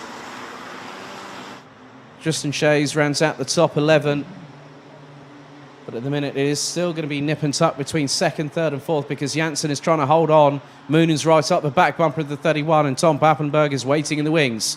Now pulls alongside the number 10. Moonen's got nowhere to go and Pappenberg up the inside. Moonen round the outside. It's nearly 3 abreast. Oh my goodness me. Pappenberg nearly got through and got second from fourth through turn 2. Got the job done to take P3. Granted, I'll give Tom Pappenberg that, and now gets through on Noah Janssen. Moonen nearly got through on Janssen through turn 6 as well as they head their way down the Europalaan. And Stordeur and Van Kampenhout still battling away tooth and nail, and Stordeur looks to have gotten through. Or has he? It's side by side between the pair for 5th position. Great control and spatial awareness from those two, but they've got to watch their 6 because just behind them is Great Britain's James Roberts, who's up the inside through turn 10, side by side, and it's a little bit of a run wide there for Van Kampenhout. It's getting closer and closer, and I think also, just keeping my eyes out, is Jack Freeman with them? Yes, he is. So a 4-way scrap. A little bit further back, and here goes Jenthe Moonen on the inside of Noah Janssen to now take P3 from the young German in the 31. Stordeur is still holding station in what is now going to be 5th position, but the battle for the lead. Pappenberg not probably in the best of moods and has decided to get himself fired up and try and go after the driver ahead, and that's Boris Maximov. Now remember, these two did have a tangle at turn 7 in the opening couple of laps in the pre-final earlier on. So 6 minutes down, 7 to go plus a lap, and Pappenberg is applying the pressure quite fastidiously. And Jenthe Moonen is trying to pull away from Noah Janssen. That's 3rd and 4th place. And Lucas Stordeur better watch out behind because there are 4 carts trying to hone in. One of them is Van Kampenhout in the 24. Then it's James Roberts. Felipe Reis in 8th and Jack Freeman rounding out the top 9. And Freeman started in 6th position because there were 2 time penalties given. Tom Pappenberg and also Felipe Reis were both given a 10-second time penalty, having been deemed to have caused the collision in their respective incidents.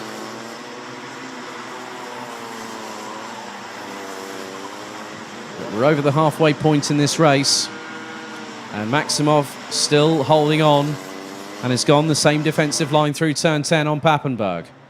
Pappenberg just waiting for the moment to present itself. And on this particular occasion, I'm afraid, well, Pappenberg gives Maximov an assist from behind.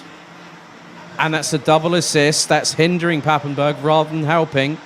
But sometimes you can unsettle the back end of the cart in front of you as long as it's the slightest of impacts. But no harm, no foul there. As Papenburg's trying to open the window of opportunity, coming through out of turn number 6 and heading down into turn 7 off of the Europolan. Papenburg is trying to really put on that pressure on Maximov, and Maximov is not buckling.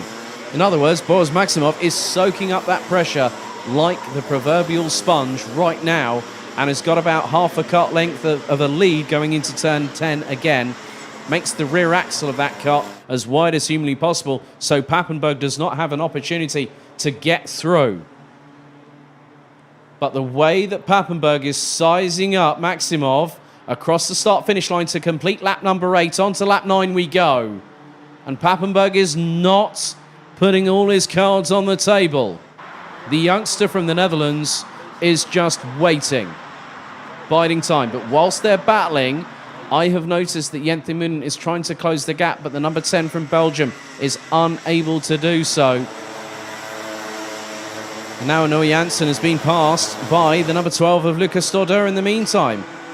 So Janssen now down into what is 5th position, and behind them Van Kampenhout has lost out to Felipe Reis, and then you've got James Robert and Jack Freeman behind them as well, with Freeman at the back end of that 4-cart squabble. 3 minutes and 50 still to go.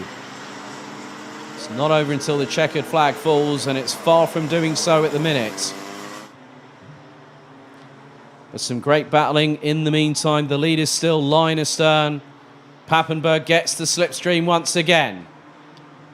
Bump drafting going through into turns 1 and 2. Will he get the move done? Not on this occasion yet again.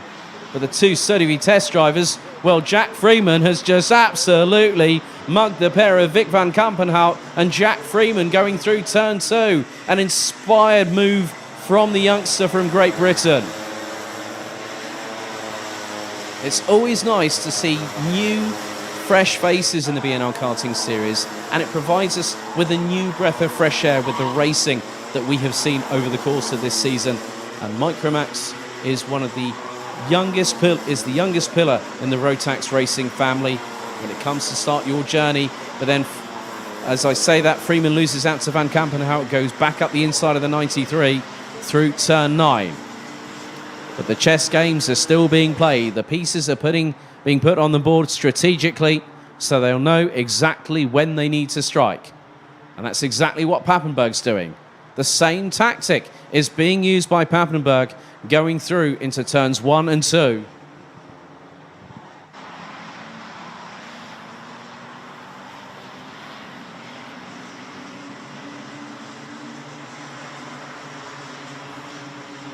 But with just over 2 minutes to go, I think it's going to be maybe 2 to 3 laps before the checkered flag falls that Papenburg will go for that move. He's just waiting, as I said earlier, just biding time, like a tiger in the reeds. And when that moment presents itself, Papenburg will strike without a moment, without even a second's hesitation. Through into turn 10 once again. Maximov has been hanging on. But how much longer can he hold on for? Can the youngster from the Netherlands? It's a Dutch 1-2 at the moment. Coming out of the final corner, we're going to go on to lap number 12 with just under a minute and a half remaining. And the gap was 69 thousandths. That was the margin between first and second across the line. It's been pretty much like that at least the last 3 to 4 laps. And it's that guessing game. Who's going to be the one that is going to do the move that decides this race? Now, Papenburg, as they say, once bitten, twice shy. You won't go for the same move twice. And the move that Papenburg did to try and get past Maximov was through turn 7, through the chicane. Now through into 8, we've got just under 60 seconds to go on the clock.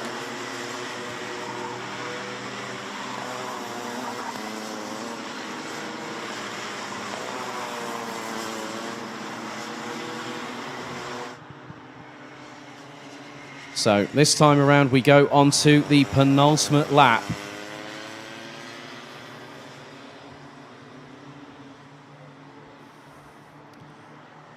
So lap 13 out of 14 underway. And the gap between Jenthe Moonen and Tom Pappenberg has now shrunk to just under a second.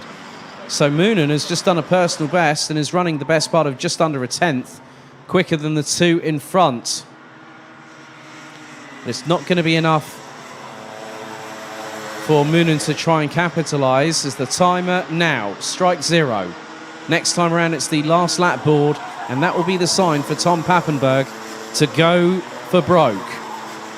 And with the way that Maximov was a little bit wider going through turn 8, the momentum carried by Tom Pappenberg will be in the number 48's favour, and also because of the fact that the slipstream will be to the 48's advantage coming out of the final corner, as it was nearly side by side between the pair coming through turn 10, now into 11. Final corner of the penultimate lap. Here we go, last lap board. And straight away, Maximov breaks the toe by going to the left, but Pappenberg is going towards the outside.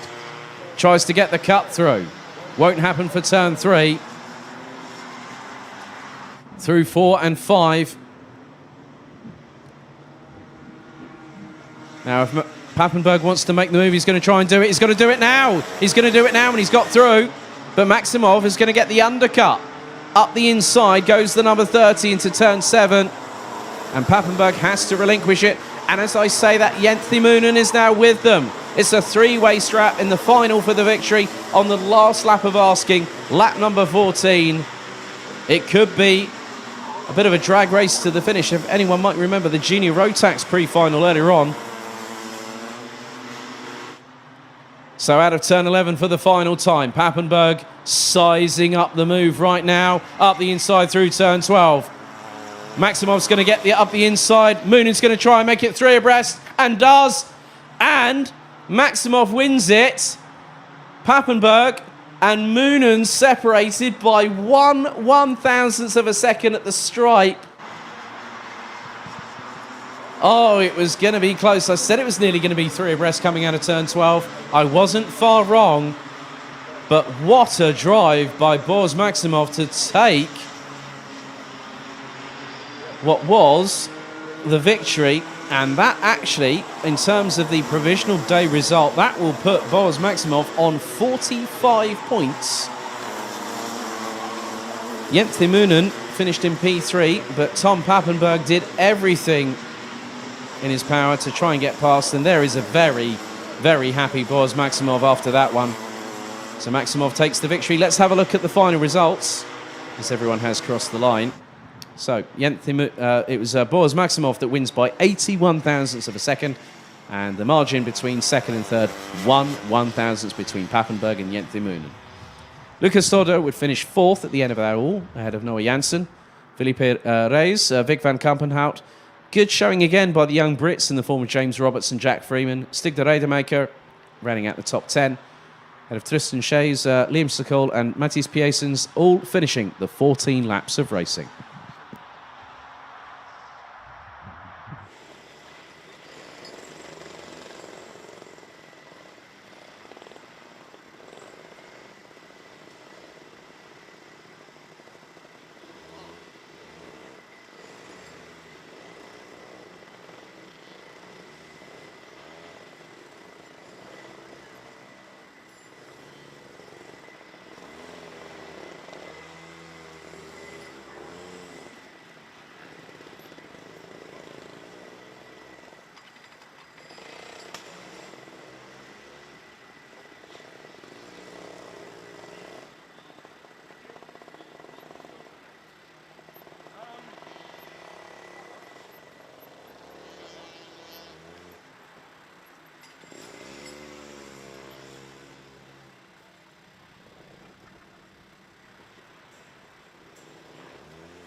So now we turn our attention back to Minimax, and here is your starting grid for the final on day one.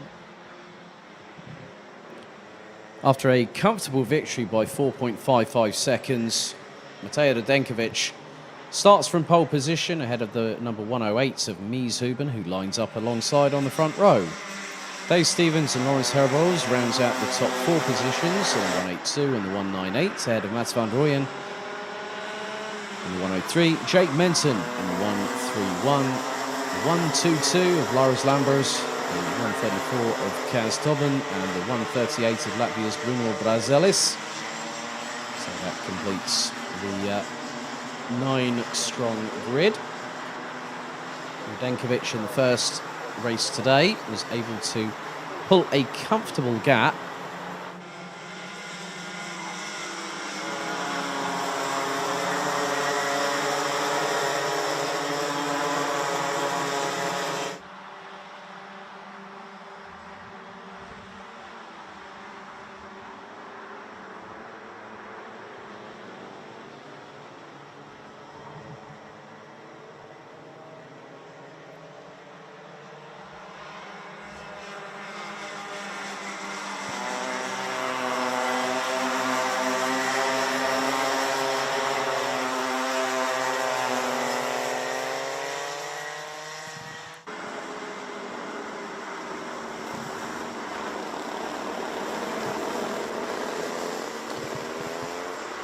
So after this, they'll have 2 more races, as will Micromax tomorrow. And then we see the real picture of who will be crowned our 2021 champion. And they've already got things slowed down. Kaz Tobin this time was able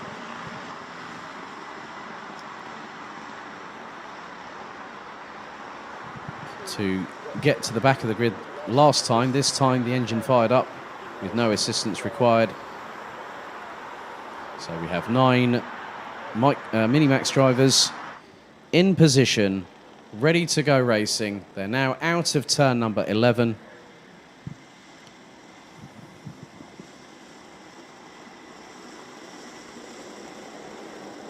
So with Radenkovic, this could be another step closer. Can Mies Huben do something about it? Because we're about to find out. Into the tram lines, revs rise. Are we ready? Full start, first one of the meeting called. So full start called. Race director not 100% happy with that one. So we reset the timer back to 13 minutes.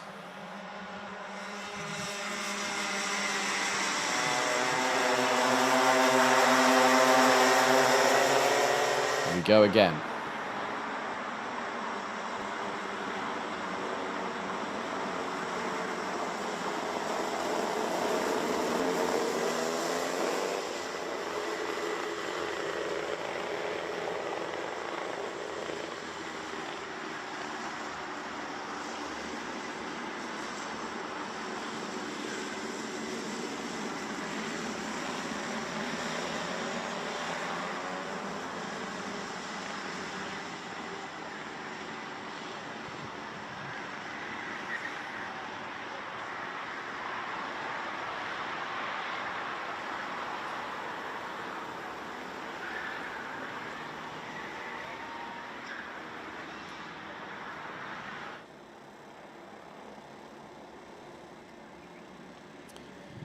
Right then, second time of asking. They're back into formation once more as they head into turn number 12 once again. Radenkovic on pole, Huben alongside. They split, go into the tram lines, revs rise. Are we ready? This time it's a clean start and it's a great one from Mateo Radenkovic. And Dave Stevens trying to go up the inside of Mies Huben into turn 2 for the first time of asking. But Huben gets away. And, oh, that was spirited. Was that Mats van Rooyen, as we've already had someone go off? Now, was that the leader? Was that Radenkovic? Was that Radenkovic that has just slipped away from the lead? I'm not 100% sure. I don't think that is the case. But if that is, that has changed. It's put another twist in the tail, hasn't it? As someone's gone off, going through, and has used the cut through. on turn number 7. So they're coming through into turn 10. Who's leading the way? It is the 182 of Tay Stevens. So it was Radenkovic that went off the track, and Radenkovic is in 8th position. Mies Huben is now in 3rd, behind Lawrence Herboz. So Tay Stevens takes the advantage. Huben up the inside, and now the youngster from the Netherlands knows this is his chance to go for a victory. He kept the likes of Tay Stevens at bay for the majority of the previous race. So he now has a chance if they can close on him. But the way that unfolded, Radenkovic went wide coming out of turn 4. And Van Rooyen in the 103 is down in 9th. So that has all been turned upside down and shaken around like a sand timer. As Brazelis, the Latvian, trying to keep ahead of Jake Menton, who's got Kaz Tobin in the 134 just behind. And Radenkovic is now fired up. He's definitely closing on those in front. And Tobin is trying to go side by side with Jake Menton, and Menton goes to the inside of Brazelis, and Tobin goes through as well. Radenkovic could have had an idea of maybe going up the inside, but did the right thing there and stayed out of it. He could have gone for the move and could have taken Brazelis out by accident, as Brazelis up the inside of Kaz Tobin. And now it's all about musical chairs right now, as Radenkovic goes to the inside of Kaz Tobin and mugs Tobin and Brazelis through turn 7. That was inspired, ruthless, aggressive driving there from Matej Radenkovic. So we've got just over 10 minutes to go, plus an additional lap. Let me just say this. It's definitely heating up here at Karting Genk, and forget about the ambient air temperature. Tay Stevens now leads them onto lap number 4. And Mies Huben has gone quickest of anybody. 1 minute, 0.0251. Well, 1 minute, 0.251, my apologies there. So 60.25 for the youngster, and is 0.76 away from the race leader. And is bringing along Lawrence Herboz. Radenkovic, I think now, is currently sitting in, I would hazard a guess, Matej Radenkovic now up into P4. Make that P5 with Jake Menton actually just in front. So we'll see what happens as Radenkovic up the inside of Menton through into turn 10. So it is going to be P4 there for Radenkovic. So lap 4 completed. Tay Stevens leads the way. Mies Huben in second. Lawrence Herboz rounds out the top 3. Radenkovic, having ended up going off at turn 4 and rally crossing, has now made it past Jake Menton. So Menton now has to reside himself with the fact that I'm not going to catch up with Matej Radenkovic, am I? No, you're not, I'm afraid. And Radenkovic now has a bit of clean air.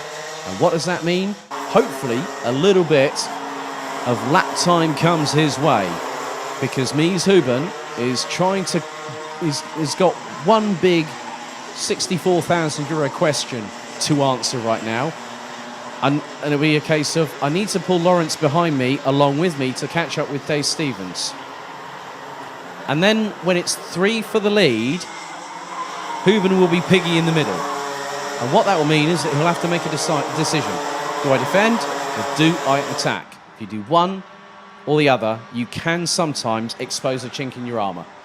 And that's not what a racing driver wants to do at the best of times, especially when it's in karting and it is close. A little bit further back, Bruno Brazelis has slotted into 7th position and is ahead of Laurens Lambros and Mats van Rooyen. As Herboz going on the offensive with Huben. Cap last time around. And Radenkovic has hit the 59s, 59.580, and has got the gap down at the completion of the previous lap, lap number 5, to just over 1.5 seconds. And that gap, I think, is closing. I would hazard a guess. It's not assumptive, it's probably based on what I've seen from drivers before, and I think Radenkovic might have clawed maybe a couple of tenths back out of that lead. So Dave Stevens, Mies Huben, Lawrence Herbos, now Radenkovic. And Radenkovic is a second adrift, and he's gone fastest again. So he took the best part of nearly half a second. Actually, yeah, he's taken well over, that's over 5.5 tenths that Radenkovic has taken out of Lawrence Herbos on that last lap alone. I don't think it's without saying that the realms of possibility that maybe Radenkovic could get second at the very highest by the end of this race.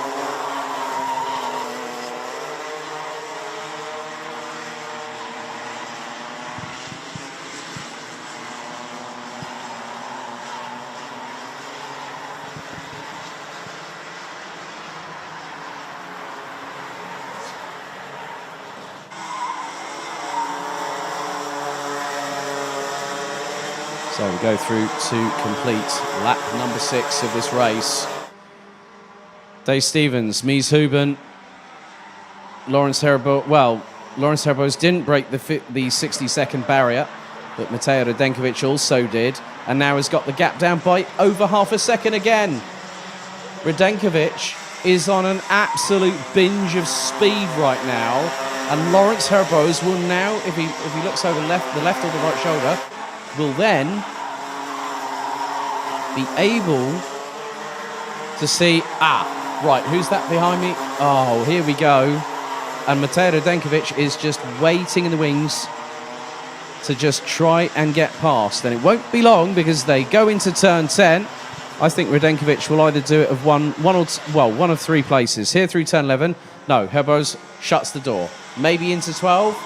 No, he's going to wait until he comes out of turn 12, bury the throttle into the slipstream, and he's going to close, and it's already started, and he's up the inside. So Radenkovic up the inside of Herbos to cleanly take 3rd position with 4 minutes and 50 on the clock remaining. I don't think it's not just even second. If Radenkovic does this and picks up the victory, it's going to be one of the drives of the season.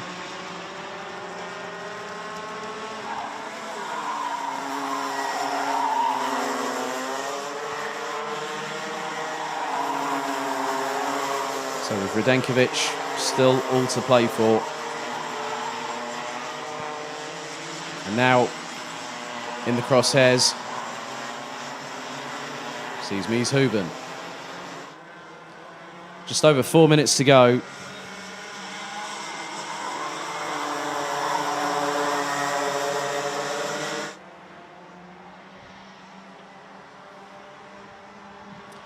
One thing that Matej Radenkovic has got is time. Very much on his side at the moment.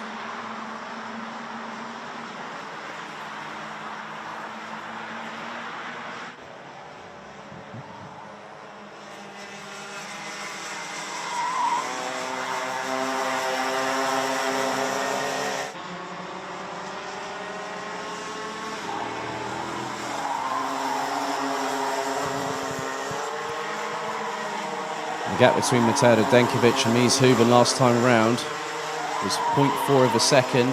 Radenkovic took the best part of nearly 4 tenths out of Mies Huben, and Huben now knows that Radenkovic is behind. Dave Stevens, I mean, the lap times that Radenkovic is putting in is off the charts. As they come across the line once again.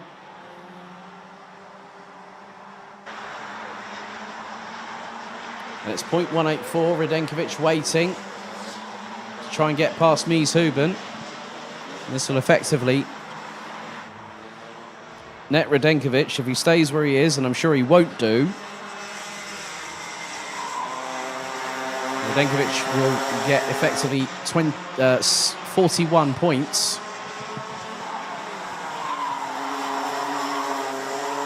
But through turn 7 once again they go. Into 8. now into the left-hand hairpin here at 9.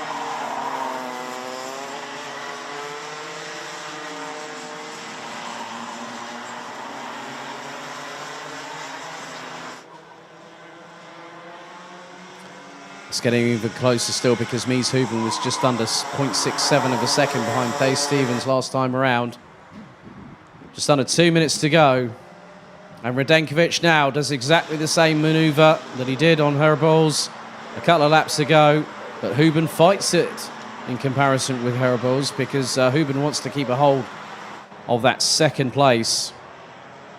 But Radenkovic now has the leader in his sights. Radenkovic gunning for the victory. And time was on the 1:96's side from Buvin Power. Has given Radenkovic all the motivation that he's needed.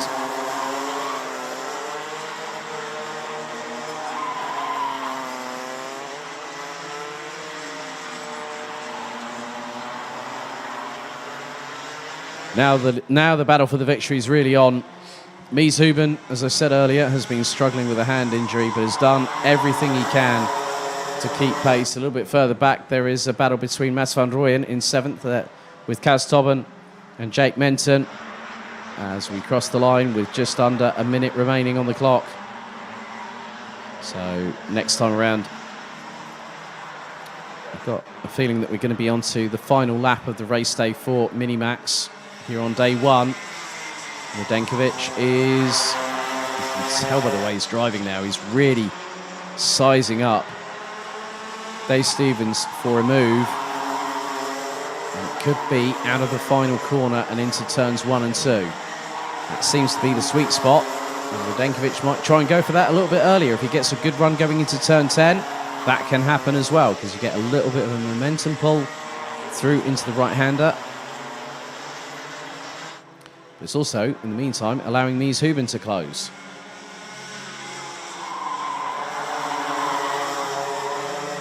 Last lap board is out. Timer hit 0. And who's going to get the victory?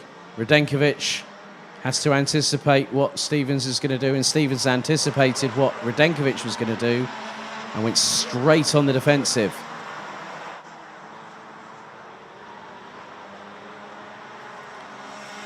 Through into 5 for the final time, and there's the move for the lead. Switchback, could that happen? Tae Stevens, the wheels clash between the pair, and this could open the door for Mies Huben. Through 7 for the final time, through into turn number 8, come the top 3. And Mies Huben could have an opportunity not just at second, but maybe even the race victory. As Tae Stevens goes defensive on Huben through turn number 10 for the final time. But what a turbulent race that's ended up on high for Matej Radenkovic. Off at turn 4 to the back end of the field, comes out of the final corner. He's done the double on day 1 as Matej Radenkovic. Second goes to Tae Stevens, who held on to that lead for the majority of it when Radenkovic initially dropped the ball.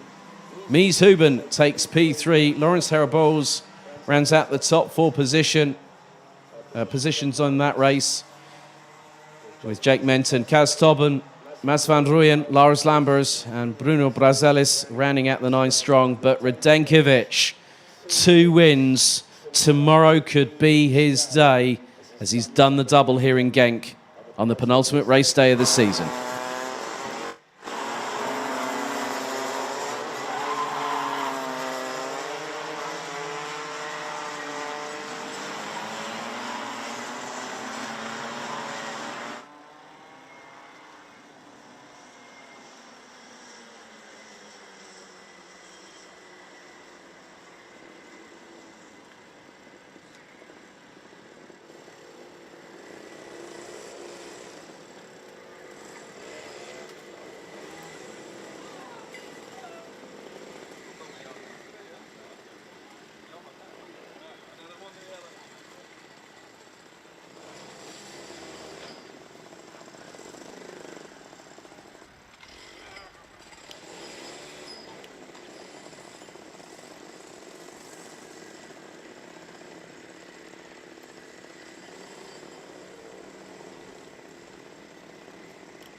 Just 3 more races remain, including this one. Ginny Rotax out on the grid for their final for day 1. Let's have a look at the starting order. Tommy van der Stroy's pit Kai Rilets by 4/100ths of a second to take pole position for the final, denying Rilets another victory this season. Job Briefeld will have Farin Megger alongside on row number 2. Vic Stevens and Matthews Trullo complete the top 3 rows ahead of Thijs Dams and Austin Lee. Nick Gerhards and Casper Schormans ran at the top 10 ahead of Luke Nielsen, Montego Maassen, Enzo van den Dickenberg, and then you've got Tino Sidler, Boluet, Olivier Jonkers, Ralph van der Pevert, Frit Knoren, Romans Rodionovs, Lucky Ron Sorensen and Puck Gubbles ran at the 21 strong. So Casper Schormans post-race got a 3-second time penalty for 2 wheels out of the tram lines. Sorensen got a 5-second time penalty for pushing, and 3 drivers, which were Puck Gubbles in the 288, the 216 of Olivier Jonkers, and the 296 of Boluet, all got front-fairing penalties post-race.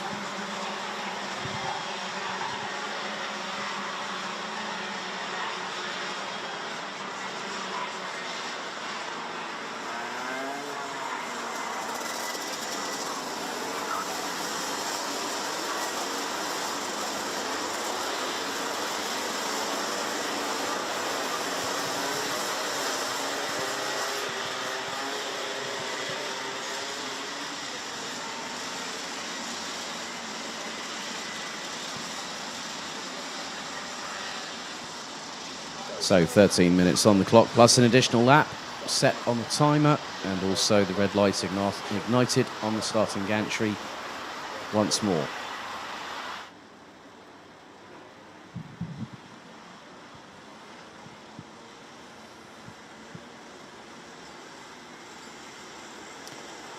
If the first one was anything to go by, this one's set to be a belter. Strap yourselves in and brace yourself to hold on for the ride. Into the tram lines. Revs rise. Are we ready? We are off and away.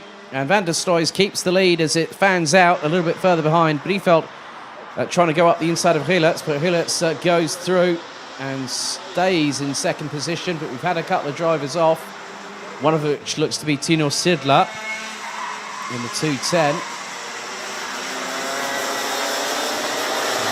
Great skirmish for what looks to be 5th position. And I think Austin Lee is in that scrap as well, the 223. Amongst others. Someone's been turned around. That is the 262 of Rodionovs from Latvia, who started at the back end of the field. As they make their way through. So Van der Stroys leads. Rilets in second, then it's Briefeld, Megger. And 5th, that is Austin Lee, who's now managed to make up a few positions. Matthias Turlo rounds out the top 6 as Kai Rilets has retaken, well, he's now taken the lead from Tommy van der Stroys, like candy from a baby going through turn 3 on lap 2. And now here comes Briefeld. Briefeld gets through on Van der Stroys, but Van der Stroys has the cutback and gets ahead of the 205 before they reach turn 7. Austin Lee has got Matthias Turlo right on his back bumper. And that's the battle for what is P5 on the road. Now Rilets is starting to pull a gap. Behind Austin Lee and Matthias Turlo, you've got Luke Nielsen and Boluet.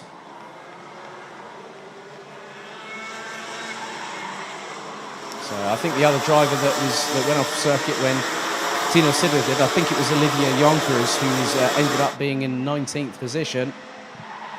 As Matthias Turlo has got past Austin Lee, but in the meantime, Tommy van der Stroys has been overtaken through turn 2 by Job Briefeld.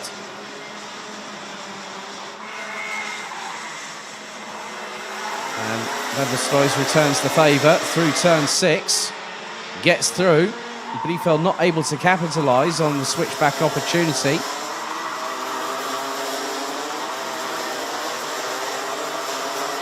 Antigo Massa now up into 13th. Vic Stevens past Casper Schormans for 11th. Amongst other positional changes, which includes Enzo van den Dickenberg, who's now up into 16th past Knorren. Olivier Yonkers past Puck Doubles for what is now 18th. But Rielert's trying to stretch a lead over Van der Stroys. It was 0.277. It's now 0.338. Daysdams, Vic Stevens and Casper Schormans have all ended up... Oh no! We've had a little bit of a drama, and one of which was the 275 of Luke Neeson. I'm wondering who else the other driver was. I'm sure I'll catch that in just a second. And they come across the start-finish line, but two drivers compromised there. Maybe it might have been Boluet in the 296, not 100% sure, because they were battling over 7th and 8th respectively.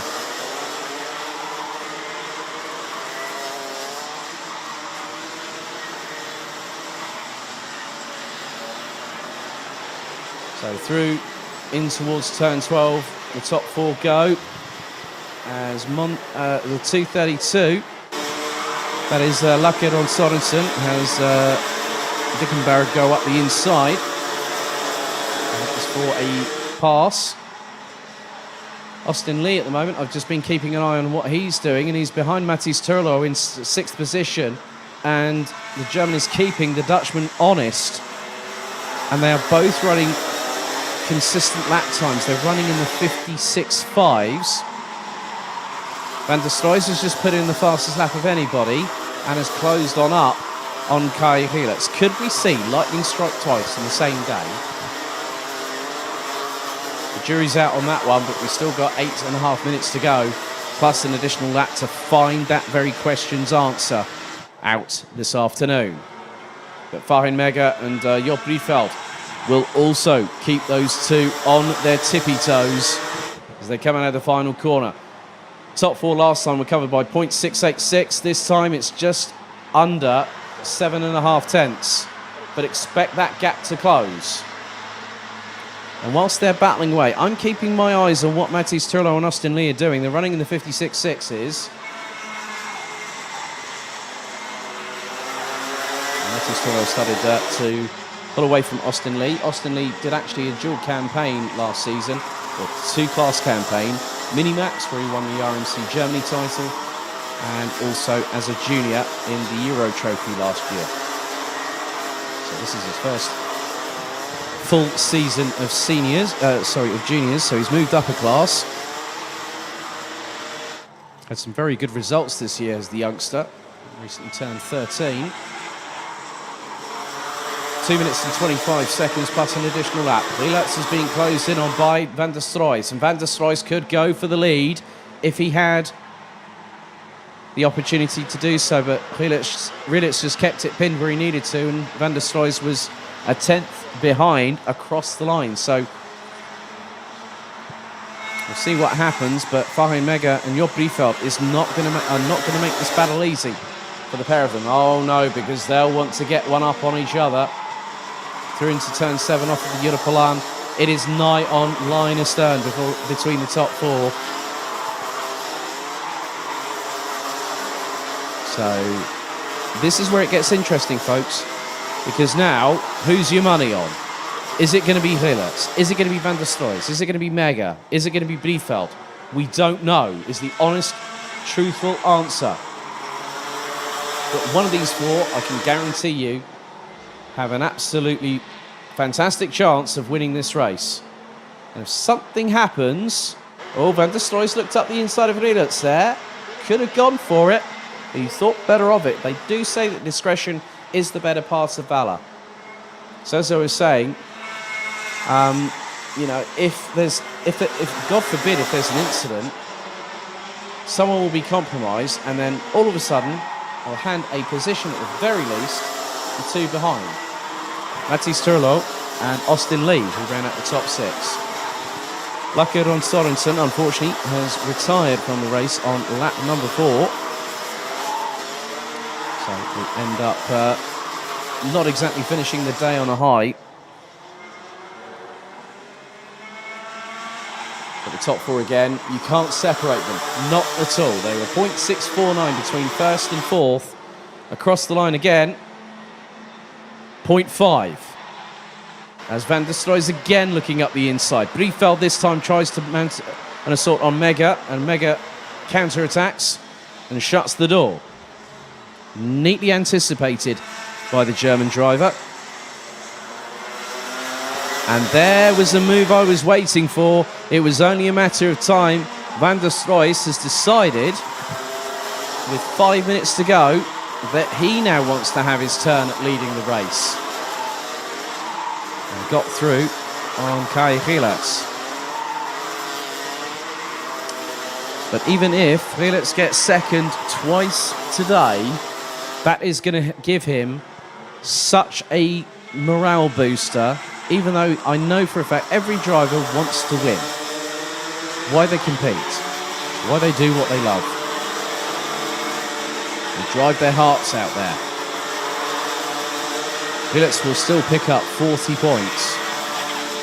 And when you consider that Mathis Turlo is in fifth, he started sixth in the race, that's going to only further extend the gap by at least 20 points. Firing Mega up the inside of Job Briefeld.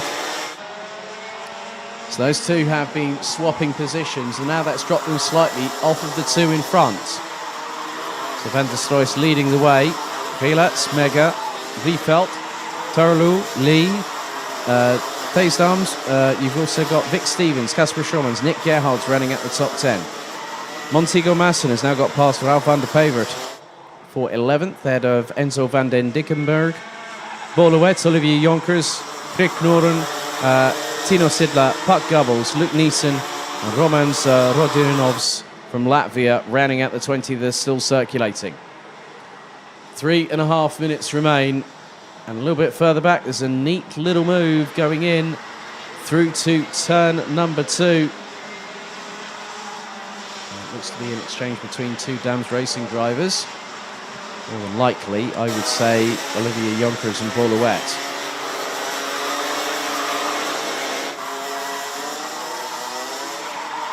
So just over 180 seconds to go, plus an additional lap. Van der Stroy still leads.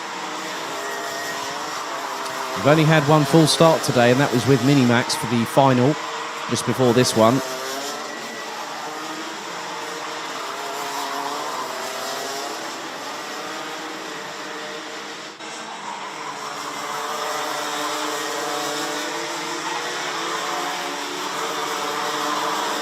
Van den Dickenberg has got past Van der Pevert, as I said earlier, as Gielets retaliates and now takes the lead. 2.5 minutes to go. Shuts the door firmly so Tommy Van der Stroy cannot counter-attack and get back past.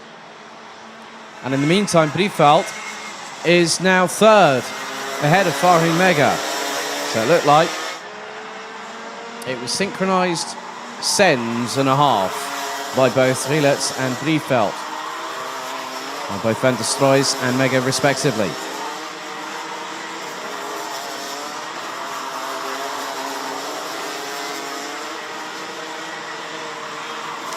Vic Stevens in 7th position is the fastest driver out on track in terms of the fastest lap time set so far, 55.909. Austin Lee is now coming under fire from said Vic Stevens in the battle for what is 6th position, and has just lost out going through turn 12.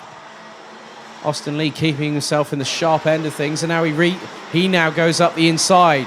Nice little move there by Austin Lee to retake that position back into 6th, and then there's Theesdams waiting in the wings. Casper Schommans is trying to chase them down as well. The 2:44 from the Netherlands, and again a positional change, and it could be, it just depends on how brave some drivers are, and some can be brave and it can be brazen to say the very least, especially if you go in there a bit too hard. Nice exchange here. Austin Lee really finding his feet in junior Rotax now come the end of the season. It's been a topsy-turvy one for the German driver. Family originated out of the USA in Oregon. There's some great moves between him and Vic Stevens. That's a very enthralling battle. Now, I think, Vic Stevens is past Austin Lee, and then Kasper Schurmans has got through, so Austin Lee back in what is now 8th position. And that's exactly where he started, or where he finished the pre-final from earlier on. Finished P9 in qualifying this morning. 22 seconds on the clock. And Van der Stroys could strike twice and steal the thunder of Gelerts. Briefeld is back behind Mega, so that's the battle for 3rd and 4th. Billy No Mates Matthias Turlo is running at the top 5. There's distance between him and Job Briefeld, and then also distance between him and Vic Stevens. So last lap board is out, and Gelerts is 2 tenths ahead of Tommy Van der Stroys, and Van der Stroys up the inside through turn 2 on the final lap of the race. He's definitely not wanted to do a last minute dash, or last second dash that is, like we saw in the first race earlier on, but now he's gone defensive on Gelerts. Gelerts keeping to the outside, heading into turn 7. Tight on the apex by both drivers. And very, very neatly defending there from Tommy Van der Stroys going through turn 8. But Gelerts could try and pip him at the post, like the boot was put on the other foot in the pre-final, because out of turn 11 for the final time, Van der Stroys he's got to prepare himself, because Gelerts could do exactly the same to him, but it's not going to be enough. Van der Stroys has come alive here in Junior Rotax, and he's done it on the penultimate day of the season. He beats Kai Gelerts. You know what? I'm impressed. Very impressed. Now, all I'm going to say here, Martin Van der Stroys, remember a term I used back in 2019. It hasn't been quite Mr. Domination, but it's Mr. Consistent today. He's done a great job as Tommy Van der Stroys. He's won 2 races out of 2. Gelerts in 2nd. Briefeld would pit Mega to the post by a 10.5 to finish 4th ahead of Matthias Turlo, Vic Stevens, Kasper Schurmans. Austin Lee rounds out the top 8 with Thijs Dams and Nick Gerhards completing the top 10. Boluet in 11th ahead of Montego Mas and Enzo van den Dickenberg. Olivier Jonkers, Ralph van der Pevert, Krit Knoren, Tino Sidler, Luke Neeson, Romans Rodinovs. Then we got Puck Gubbles and Lucky Ron Sorensen. Luke Neeson has been given a 5-second time penalty for pushing post-race, but Tommy Van der Stroys does the double on Saturday here at Genk.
Sta je met de showkop.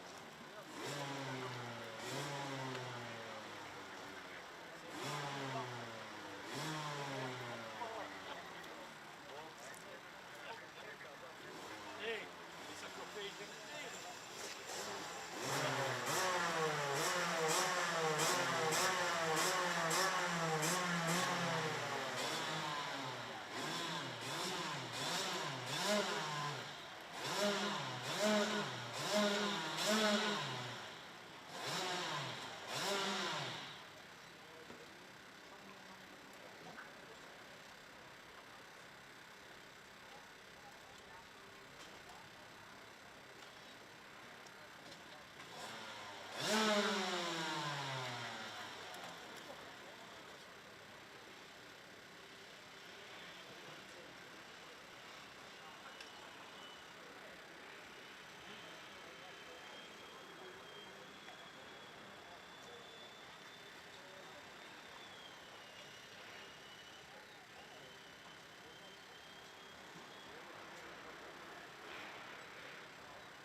The pre-final for day one for senior road tax is about to get underway. Let's have a look at the starting grid.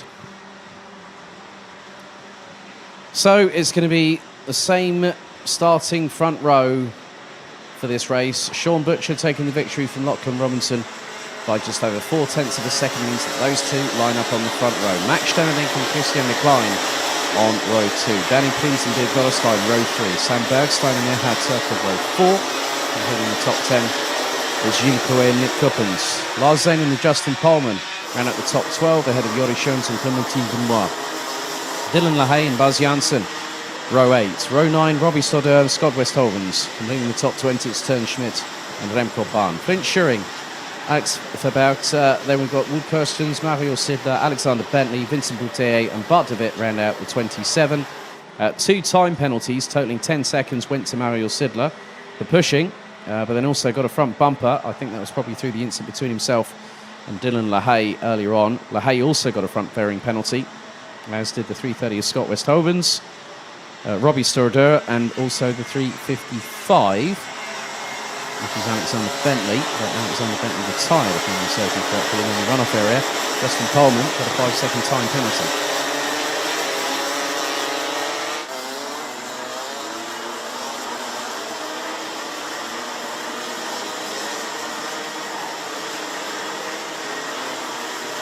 So 13 minutes on the clock plus an additional lap.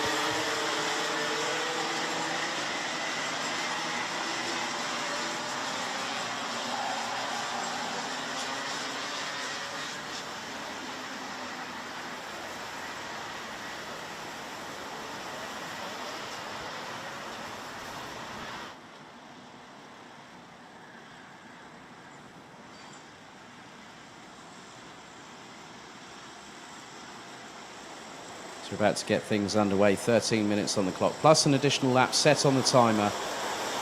The penultimate pre-final of the day. Butcher and Robinson on pole, on the front row. Butcher on pole once again. Revs rise, are we ready? Lights are out, we are off and underway. And Butcher gets a good start. Stemmerdink in second. Robinson trying to go around the outside, but gets a little bit compromised. Uses the runoff to get through, as Danny Prince, I think, has gotten through for third place. So Robinson down into fourth. They make their way through into the yellow line for the first time of asking. Some drivers having to avoid, others being compromised coming out of turn 6 as they filter their way through into turn 8 for the first time.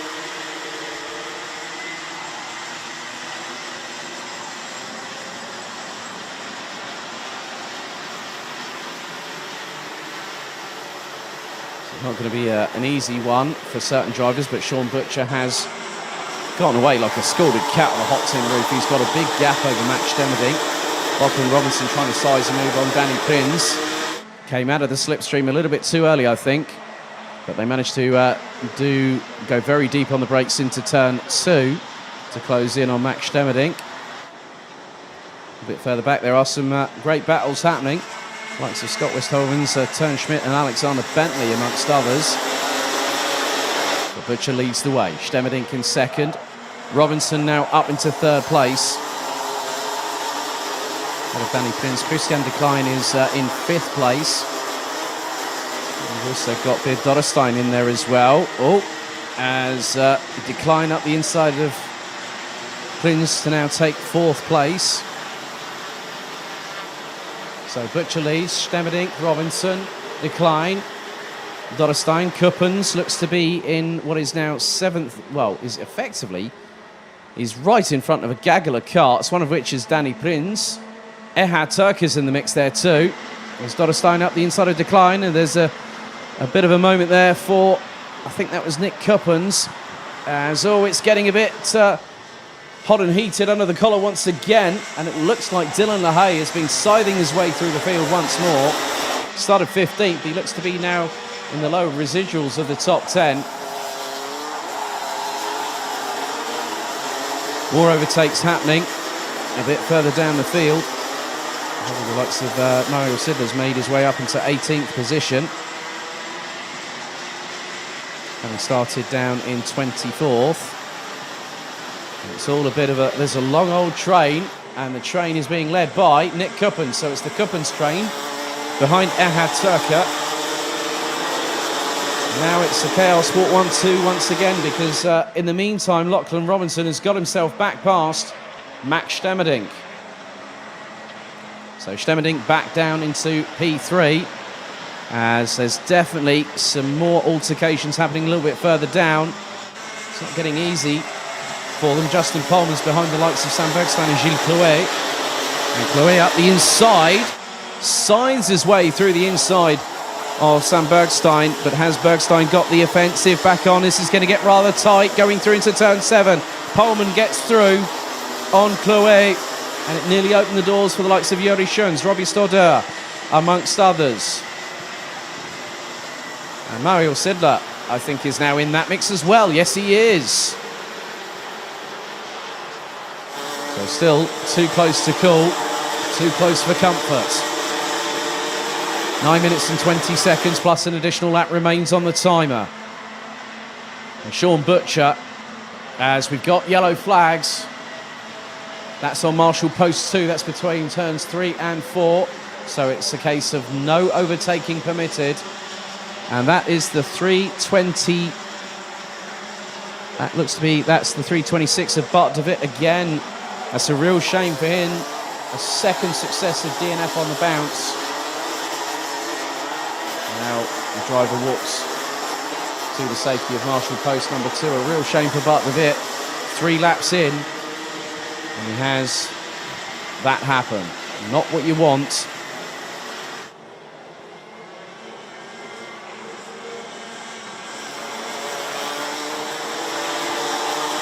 The gap between Butcher and Robinson was 1.4, nearly 1.4 seconds last time round.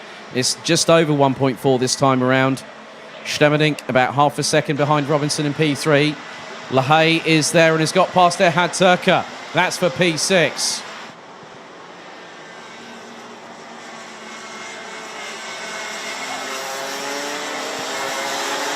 So Alex Verbergt has got past Wout Kirstens, who rounds out the 26, still circulating. Mario Sidler's also made some headway, the Swiss driver. The 310 has now made it up from 24th to 14th. That's a gain of 10 positions in the first 5.25 minutes. And there's still more in front of him that he can dispatch of rather quickly.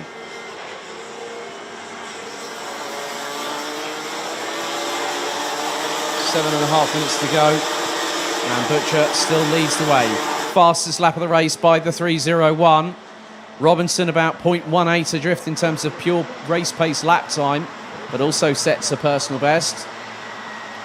Stemmerdink and Decline are about 6/10 of drift of one another, and it's a further 0.2 of a second back. Now, I'm sort of, well, I don't think, is Christian Decline in 5th position? I don't think he is, because it looks like the 3:28 of Dylan Lahaye is through, and so is Erhard Turka. So Christian Decline is now dropped down from 5th to 7th.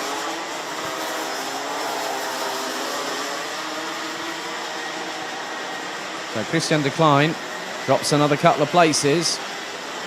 First full year as a senior.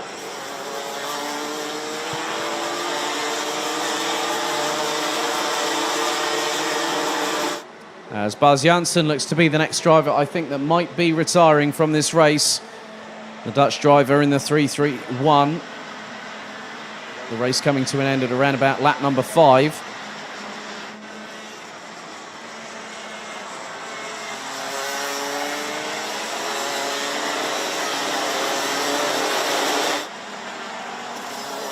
But it's Sean Butcher that is keeping commands on proceedings. He's the best part of nearly 1.8 seconds ahead of Lachlan Robinson. Max Stemmerdink in 3rd. Beer Dorrestein, Dylan Lahaye is now closing on the 3:24 for what is now a genuine 4th position. Lahaye started down in 15th, and as always, on cue, he brings the fire and brimstone here to Karting Genk, a circuit he knows very, very well. And there we go, the move is happening up the inside. Lahaye on Dorrestein to take 4th place. That's 11 positions in 7.5 minutes. And now Lahaye's going to start trying to close in on Max Stemmerdink for 3rd place. I think Stemmerdink fears that his opportunity at a title push might have had the carpet pulled from underneath its feet, so to speak, as we've got 5 minutes to go plus 1 lap.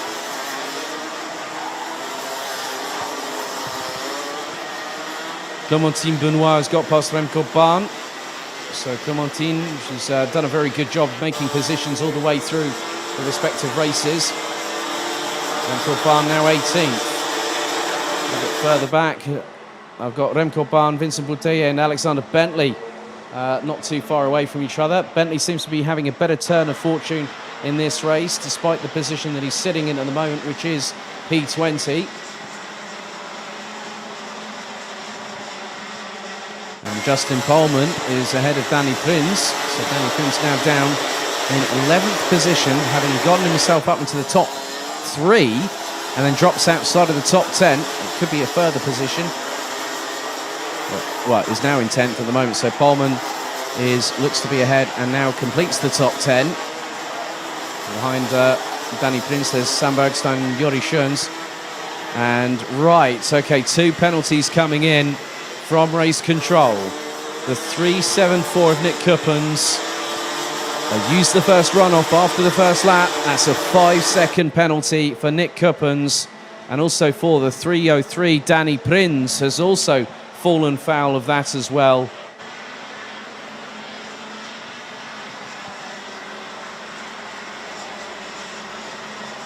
And now we've had another penalty come in. This time it's the 3.49. Alex Verbergt for pushing, as Erhard Turka tries to dispatch of Beer Dorrestein rather quickly. but Doddestein up the inside through turn 7. Stays ahead. And now that brings back in Christian de Klein into the mix.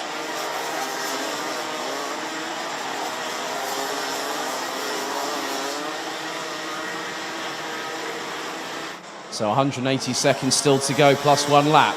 Butcher's lead last time was 2.2 seconds.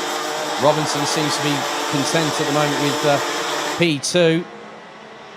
And the gap is now 2.4 seconds. Max Stemmerding set a personal best. Oh no! No, that's not what they wanted at all. And I've got a feeling that might have been possibly Beard Doddestein. Well, I'm not too sure, that might have been Beard Doddestein. That was a bit of a hefty incident right there. Marshalling crew on the scene just to make sure that the driver's okay. It was a hefty hit. The driver trying to pull the cart out onto the circuit. Well, and they're trying to restart it and gets going. Well, we've seen it all today, haven't we? So Butcher's lead over Robinson now extends to 2.5 seconds. Stemmerding being closed in on by LaHaye, who's 4/10 behind and closing. Yes, it was Erhard. Yeah, it was that was Beard Doddestein. Erhard Turker, I think, dropped down the order, as well did Christian de Klein. So a 3-car incident that really wasn't on anyone's radar until it was at the last second, and it all hit home rather quickly, I'm afraid. Beard Doddestein at the tail end of the field, I'm afraid. Now down to 25th position. Whether Doddestein is going to park that, it's going to be at the discretion of the driver, but that was a hefty hit. And Doddestein, giving the 324 the credit, where credit is due, is still out there. Just over a minute to go in this race, and it's still as you were, but Dylan LaHaye is closing on Max Stemmerding. I think maybe the next time around, LaHaye will get him, or maybe even going through turn 6 as they make their way through turns 4 and 5.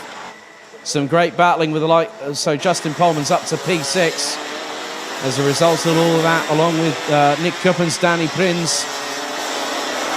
But Nick Kuppens and Danny Prins have a 5-second post-race penalty for using runoff number 1. And LaHaye up the inside through turn 8 gets the job done on Max Stemmerding to go into 3rd position from 15th on the grid. Mario Sidler, in the meantime, started down in 24th, now up into a genuine 11th position. 2 more laps to go. We're now on to lap number 15 out of 16. And Lars Zanen has had a bit of a lifeline thrown his way. Started 11th, now 5th, but Justin Poleman is closing in. Nick Kuppens, Danny Prins, Sam Bergstein and Yuri Schoens ran at the top 10. The timer has hit 0. So next time around, the final lap board will be shown to Sean Butcher.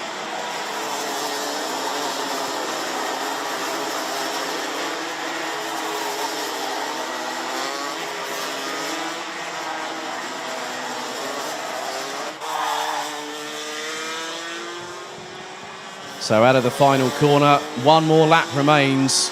Sean Butcher, representing the United Kingdom, comes out from the start-finish line into turn 2. Nice and neatly does it. And when everything else kicked off behind, Robinson managed to get himself out of the mire a little bit because of the way that the start happened. He got bumped down to 4th, figuratively speaking, but has managed to get himself back into 2nd place. But it's going to be a maximum score for Sean Butcher. He took pole position in qualification earlier on this morning, being the fastest driver in Group 2. Robinson, he pipped by just over 0.8 of a second. And the checkered flag will now be prepared. The last lap board goes in for Sam Bergstein, but Sean Butcher is moments away. He's got one more day. He's definitely shone today. Tomorrow, it could be another success story for this Australian based out of London. A great individual off the track, a steely racer on it, and he takes the victory ahead of good friend and teammate at KR Sport, Lachlan Robinson. LaHaye finishes third, having started 15th on the road. Max Stemerdink fourth, ahead of Lara Zane, and Justin Pohlman takes P6. Nick Cuppins and Danny Prins will get a 5-second time penalty post-race. So it looks like they'll drop them down the order. But at the moment, the provisional standings are Nick Cuppins 7th, Joris Schoens in 8th, Mario Sidler in 9th, ahead of Sam Bergstein, Danny Prins in 11th, ahead of Vincent Bouteille, Gilles Clouet, Robbie Storer. Erhard Tucker completes the top 15 with Christian Decline, Clementine Benoit, Remco Bahn, Scott Westhovens, Alexander Bentley, Alec Verbert, who also has a time penalty coming to him, courtesy of a pushing incident earlier on in the race. Wood Kirstens, Flint Schuring, Turnschmidt, and Bid Dorstein, the 25th, the round out the 25 drivers that finished the race, with Baz Janssen and Bart de Wit retiring on laps 5 and 3, respectively.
gagnent le matin.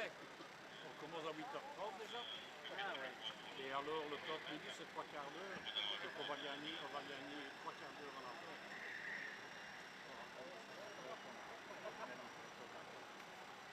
Normalement le dernier.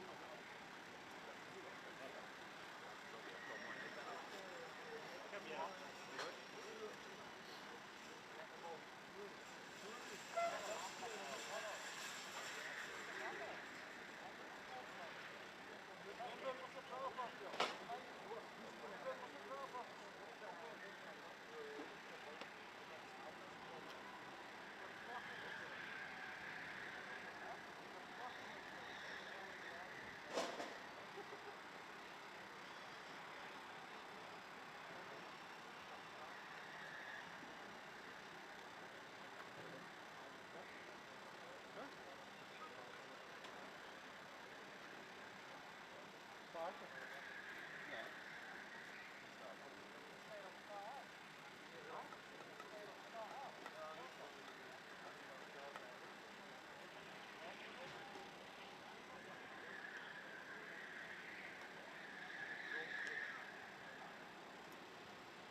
Dankjewel Hans.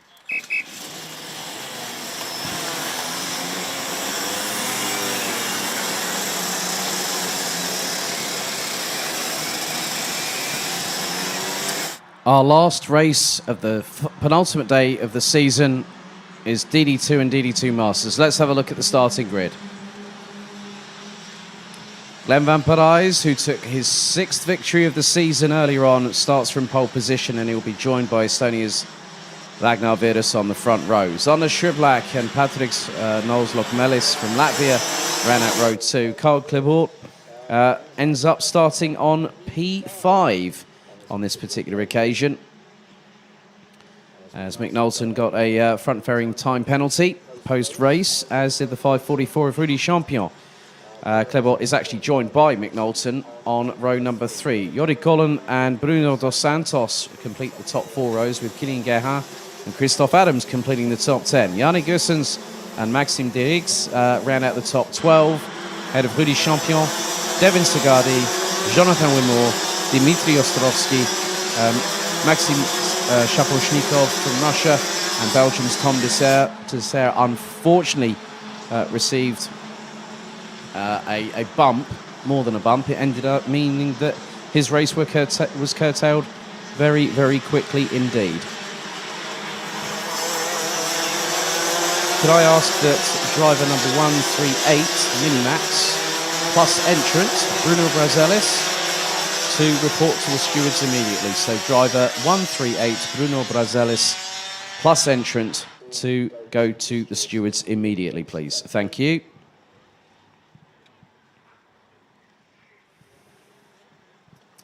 So 13 minutes plus an additional lap, and we will be done for day 1. Day 2 tomorrow starts a little bit earlier for warm-up and qualifying, because we also have to take into consideration the prize ceremony, the championship ceremony, and also handing out those 6 tickets to the grand finals.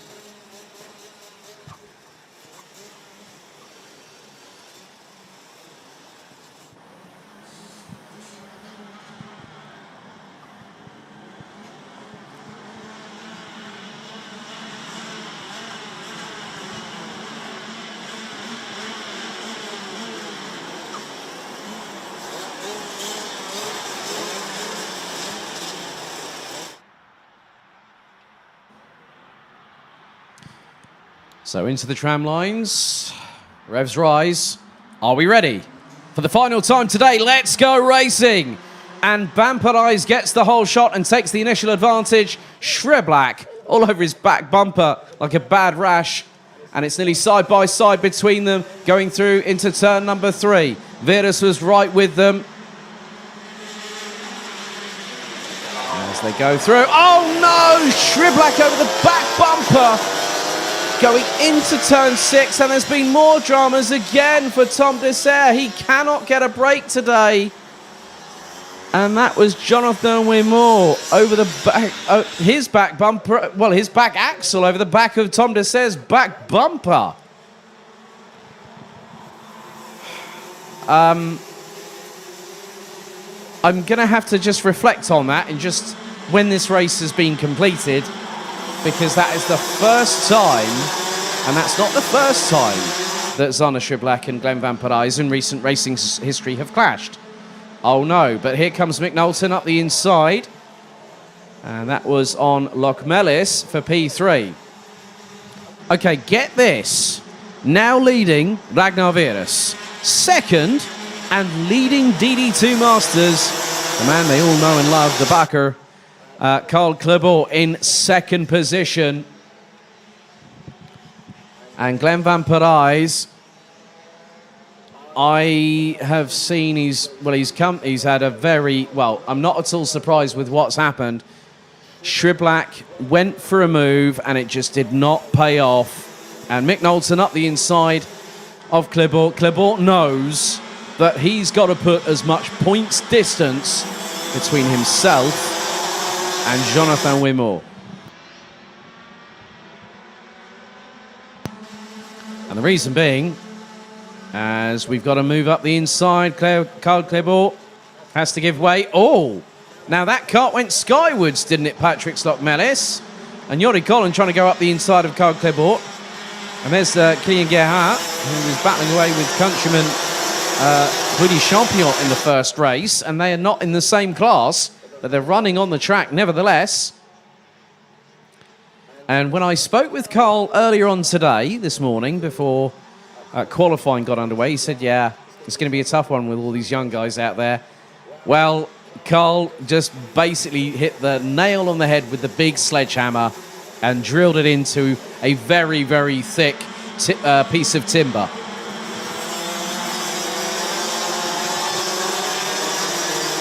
So we could have a new race winner we could have another race winner this season. And Ragnar Virus came 4th in the Euro Trophy. He qualified for the Grand Finals in his local, well, in the National Estonian Championships. But this now gives him an opportunity to say, well, you know that there's a bit of a battle here. Yes, there is. As we've got Rudy Champion and Christoph Adams side by side. Now, Christoph Adams has previously tagged the barrier, the foam barrier coming out of turn 7 through the chicane, and it broke the front left, quite literally. And Glenn Vampirize are not at all in any... It's a disappointing end for that day for that man. He was on course for a 7th victory. And yeah, I've got no words for it. Tom Dessert has parked it. His day has been... It's been great in qualifying, but the races have been a completely different story altogether.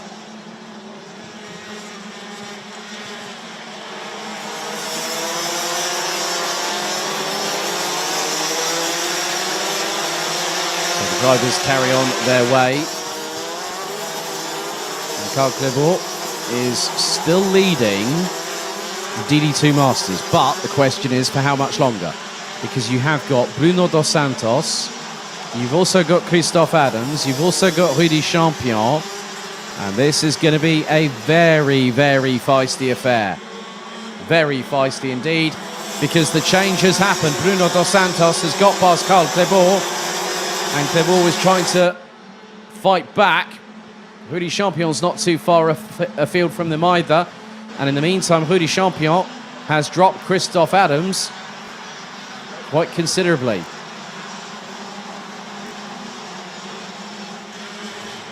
So apologies for those at home. I'm just keeping an eye on what's happening. There is a slight timing issue that we're just in the process of resolving as we speak.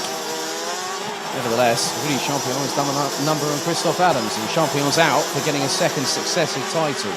And he could, as I said earlier in the broadcast, that he has a chance of also being another driver that can get a second title on the bouts. There are 3 drivers in the respective classes here that could, well actually, hang on a second, make that 4. 4 of the 6 classes. That's an incredible statistic. That's a 66% chance we have. A 1 in 2 chance that we could have 4 titles defended successfully on the same race weekend. How's about that for a one way to close out this championship year? But it's not all over until the checkered flag falls.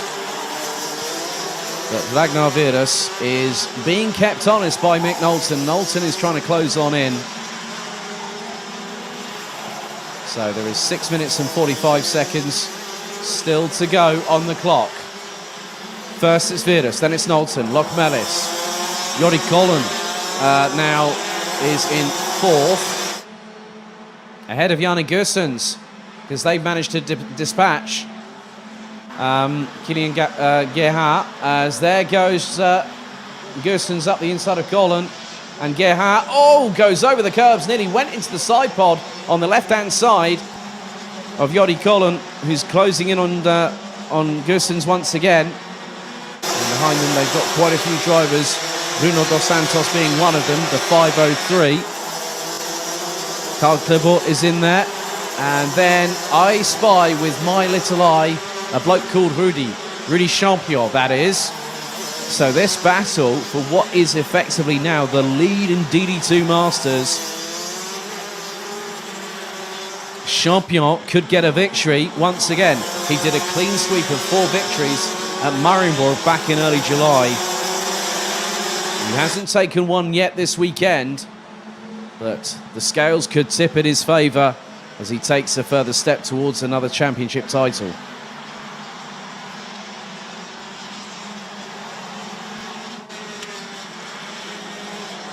So at the moment, it is Bruno Dos Santos leading in DD2 Masters, and Ragnar Virus leading in DD2.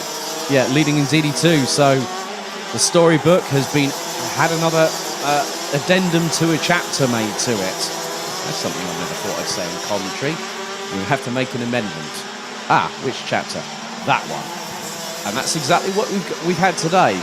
And that has really changed quite a lot of things in terms of what's happened today. Knowlton is closing on Virus.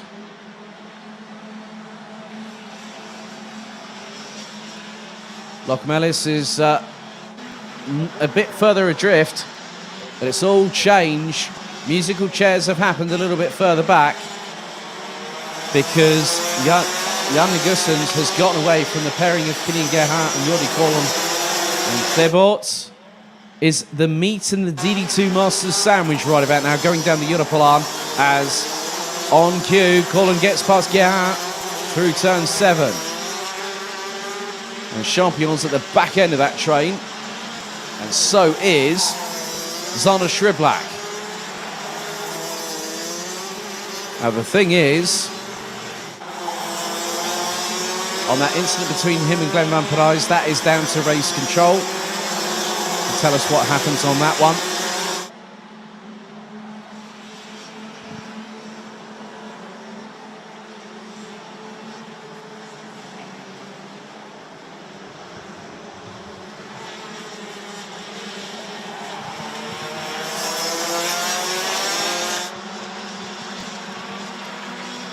So with 3 minutes and 25 seconds still to go, Schriblak has managed to get past Rudy Champion in the meantime. Dos Santos is leading Klebort by just over 2/10.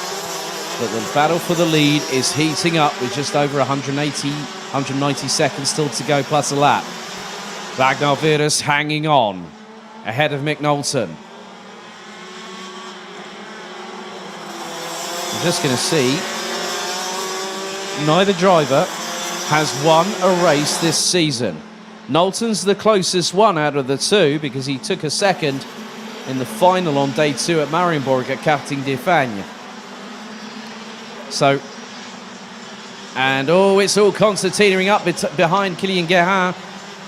As there's Jordi Colin, you've also got Dos Santos, who's being chased down by Schriblak, and Schriblak up the inside, gets through.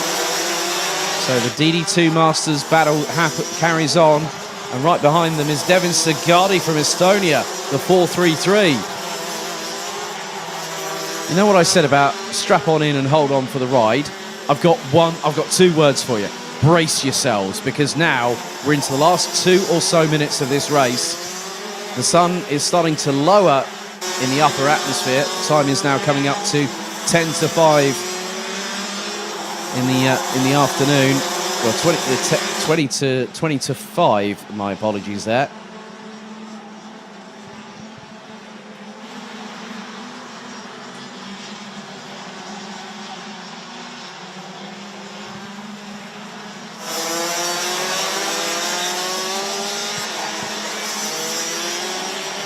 So 16 of the 18 DD2 and DD2 Masters drivers still out on circuit. Zana Schriblak behind Jordi Colin still. Well, no, he's not. He's ahead now. So Schriblak has managed to make up another place in the meantime. So he's got himself up into what is now 6th position on the road.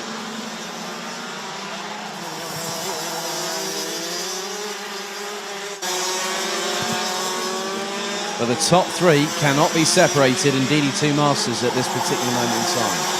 Because Dos Santos, Clebot and Champion, who complete the top 10. They were covered by just over 4 tenths last time around. And it's about the same, it's less, it's 0.382 between 1st to 3rd in DD2 Masters, and they're 8th, 9th and 10th respectively. It could come down to the wire. Into the last 38 seconds. Zana Schriblak sizing up a move on Kilian Guerin from France.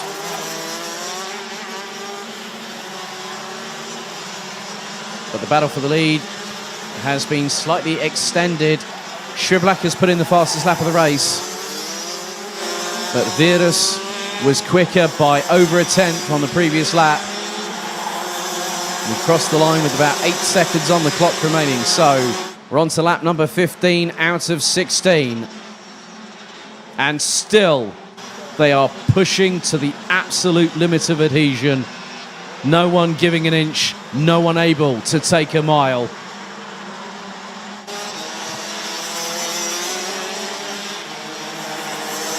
And there's still all to play for. Champion in up the inside of Clebot. That was going through turn 6, I believe, and he's gotten through. So Champion close to bagging 20 points.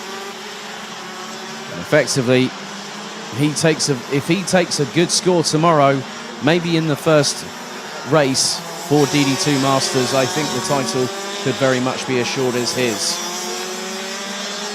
So final lap board has been seen by the top 3. Schriblak's got an opportunity of getting 4th by the checkered, but Ragnar Virus leads the way ahead of Mick Knowlton by just shy of 4 tenths. And Devin Sigardi, when Rudy Champion opened up the floodgates, got past Carl Clebot. But through 8th for the final time. Mick Knowlton has been close to a victory this season in DD2, but someone's going to be a little bit of an upstart, aren't they? Through turn 10, but Ragnar Virus, once he got the lead, he's kept it consistent. Checkered flag, prepared to signal the end of the day's action. And out of the final corner, Ragnar Virus takes the victory this season in the BNL karting series by 0.186 seconds. And he joins Davide Fore, Zander Schriblak and Glenn Van Parijs. So only 4 different race winners this season in DD2. He wins by 0.186 seconds ahead of Mick Knowlton. Patrick Snows-Lockmelis rounds out the top 3 representing Latvia. Then a duo of Belgians at the end of it all. You had Jan Nigusens and Zana Schiblak. Schiblak getting past Kilian Gerhard for 5th on the final lap itself. Yori Collin takes 7th ahead of DD2 Masters race winner this time. Bruno Dos Santos from France, and Rudy Champion made it a French 1-2. And along with Carl Klebort and Rudy Champion, Bruno Dos Santos becomes a race winner this season. Well done to him.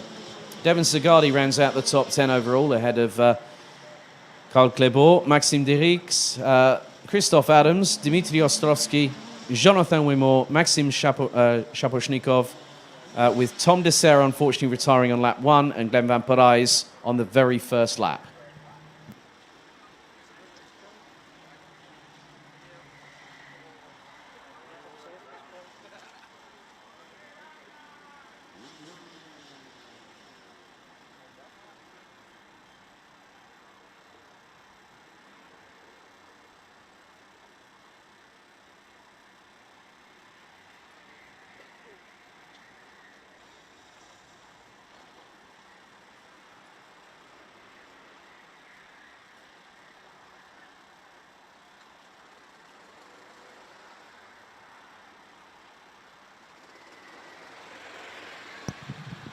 So that's it from the penultimate day of the 2021 BNL Karting Series season. The action gets underway at 11:45 local time here in the Limburg region at a place simply known as the Home of Champions. Thank you for watching. See you tomorrow.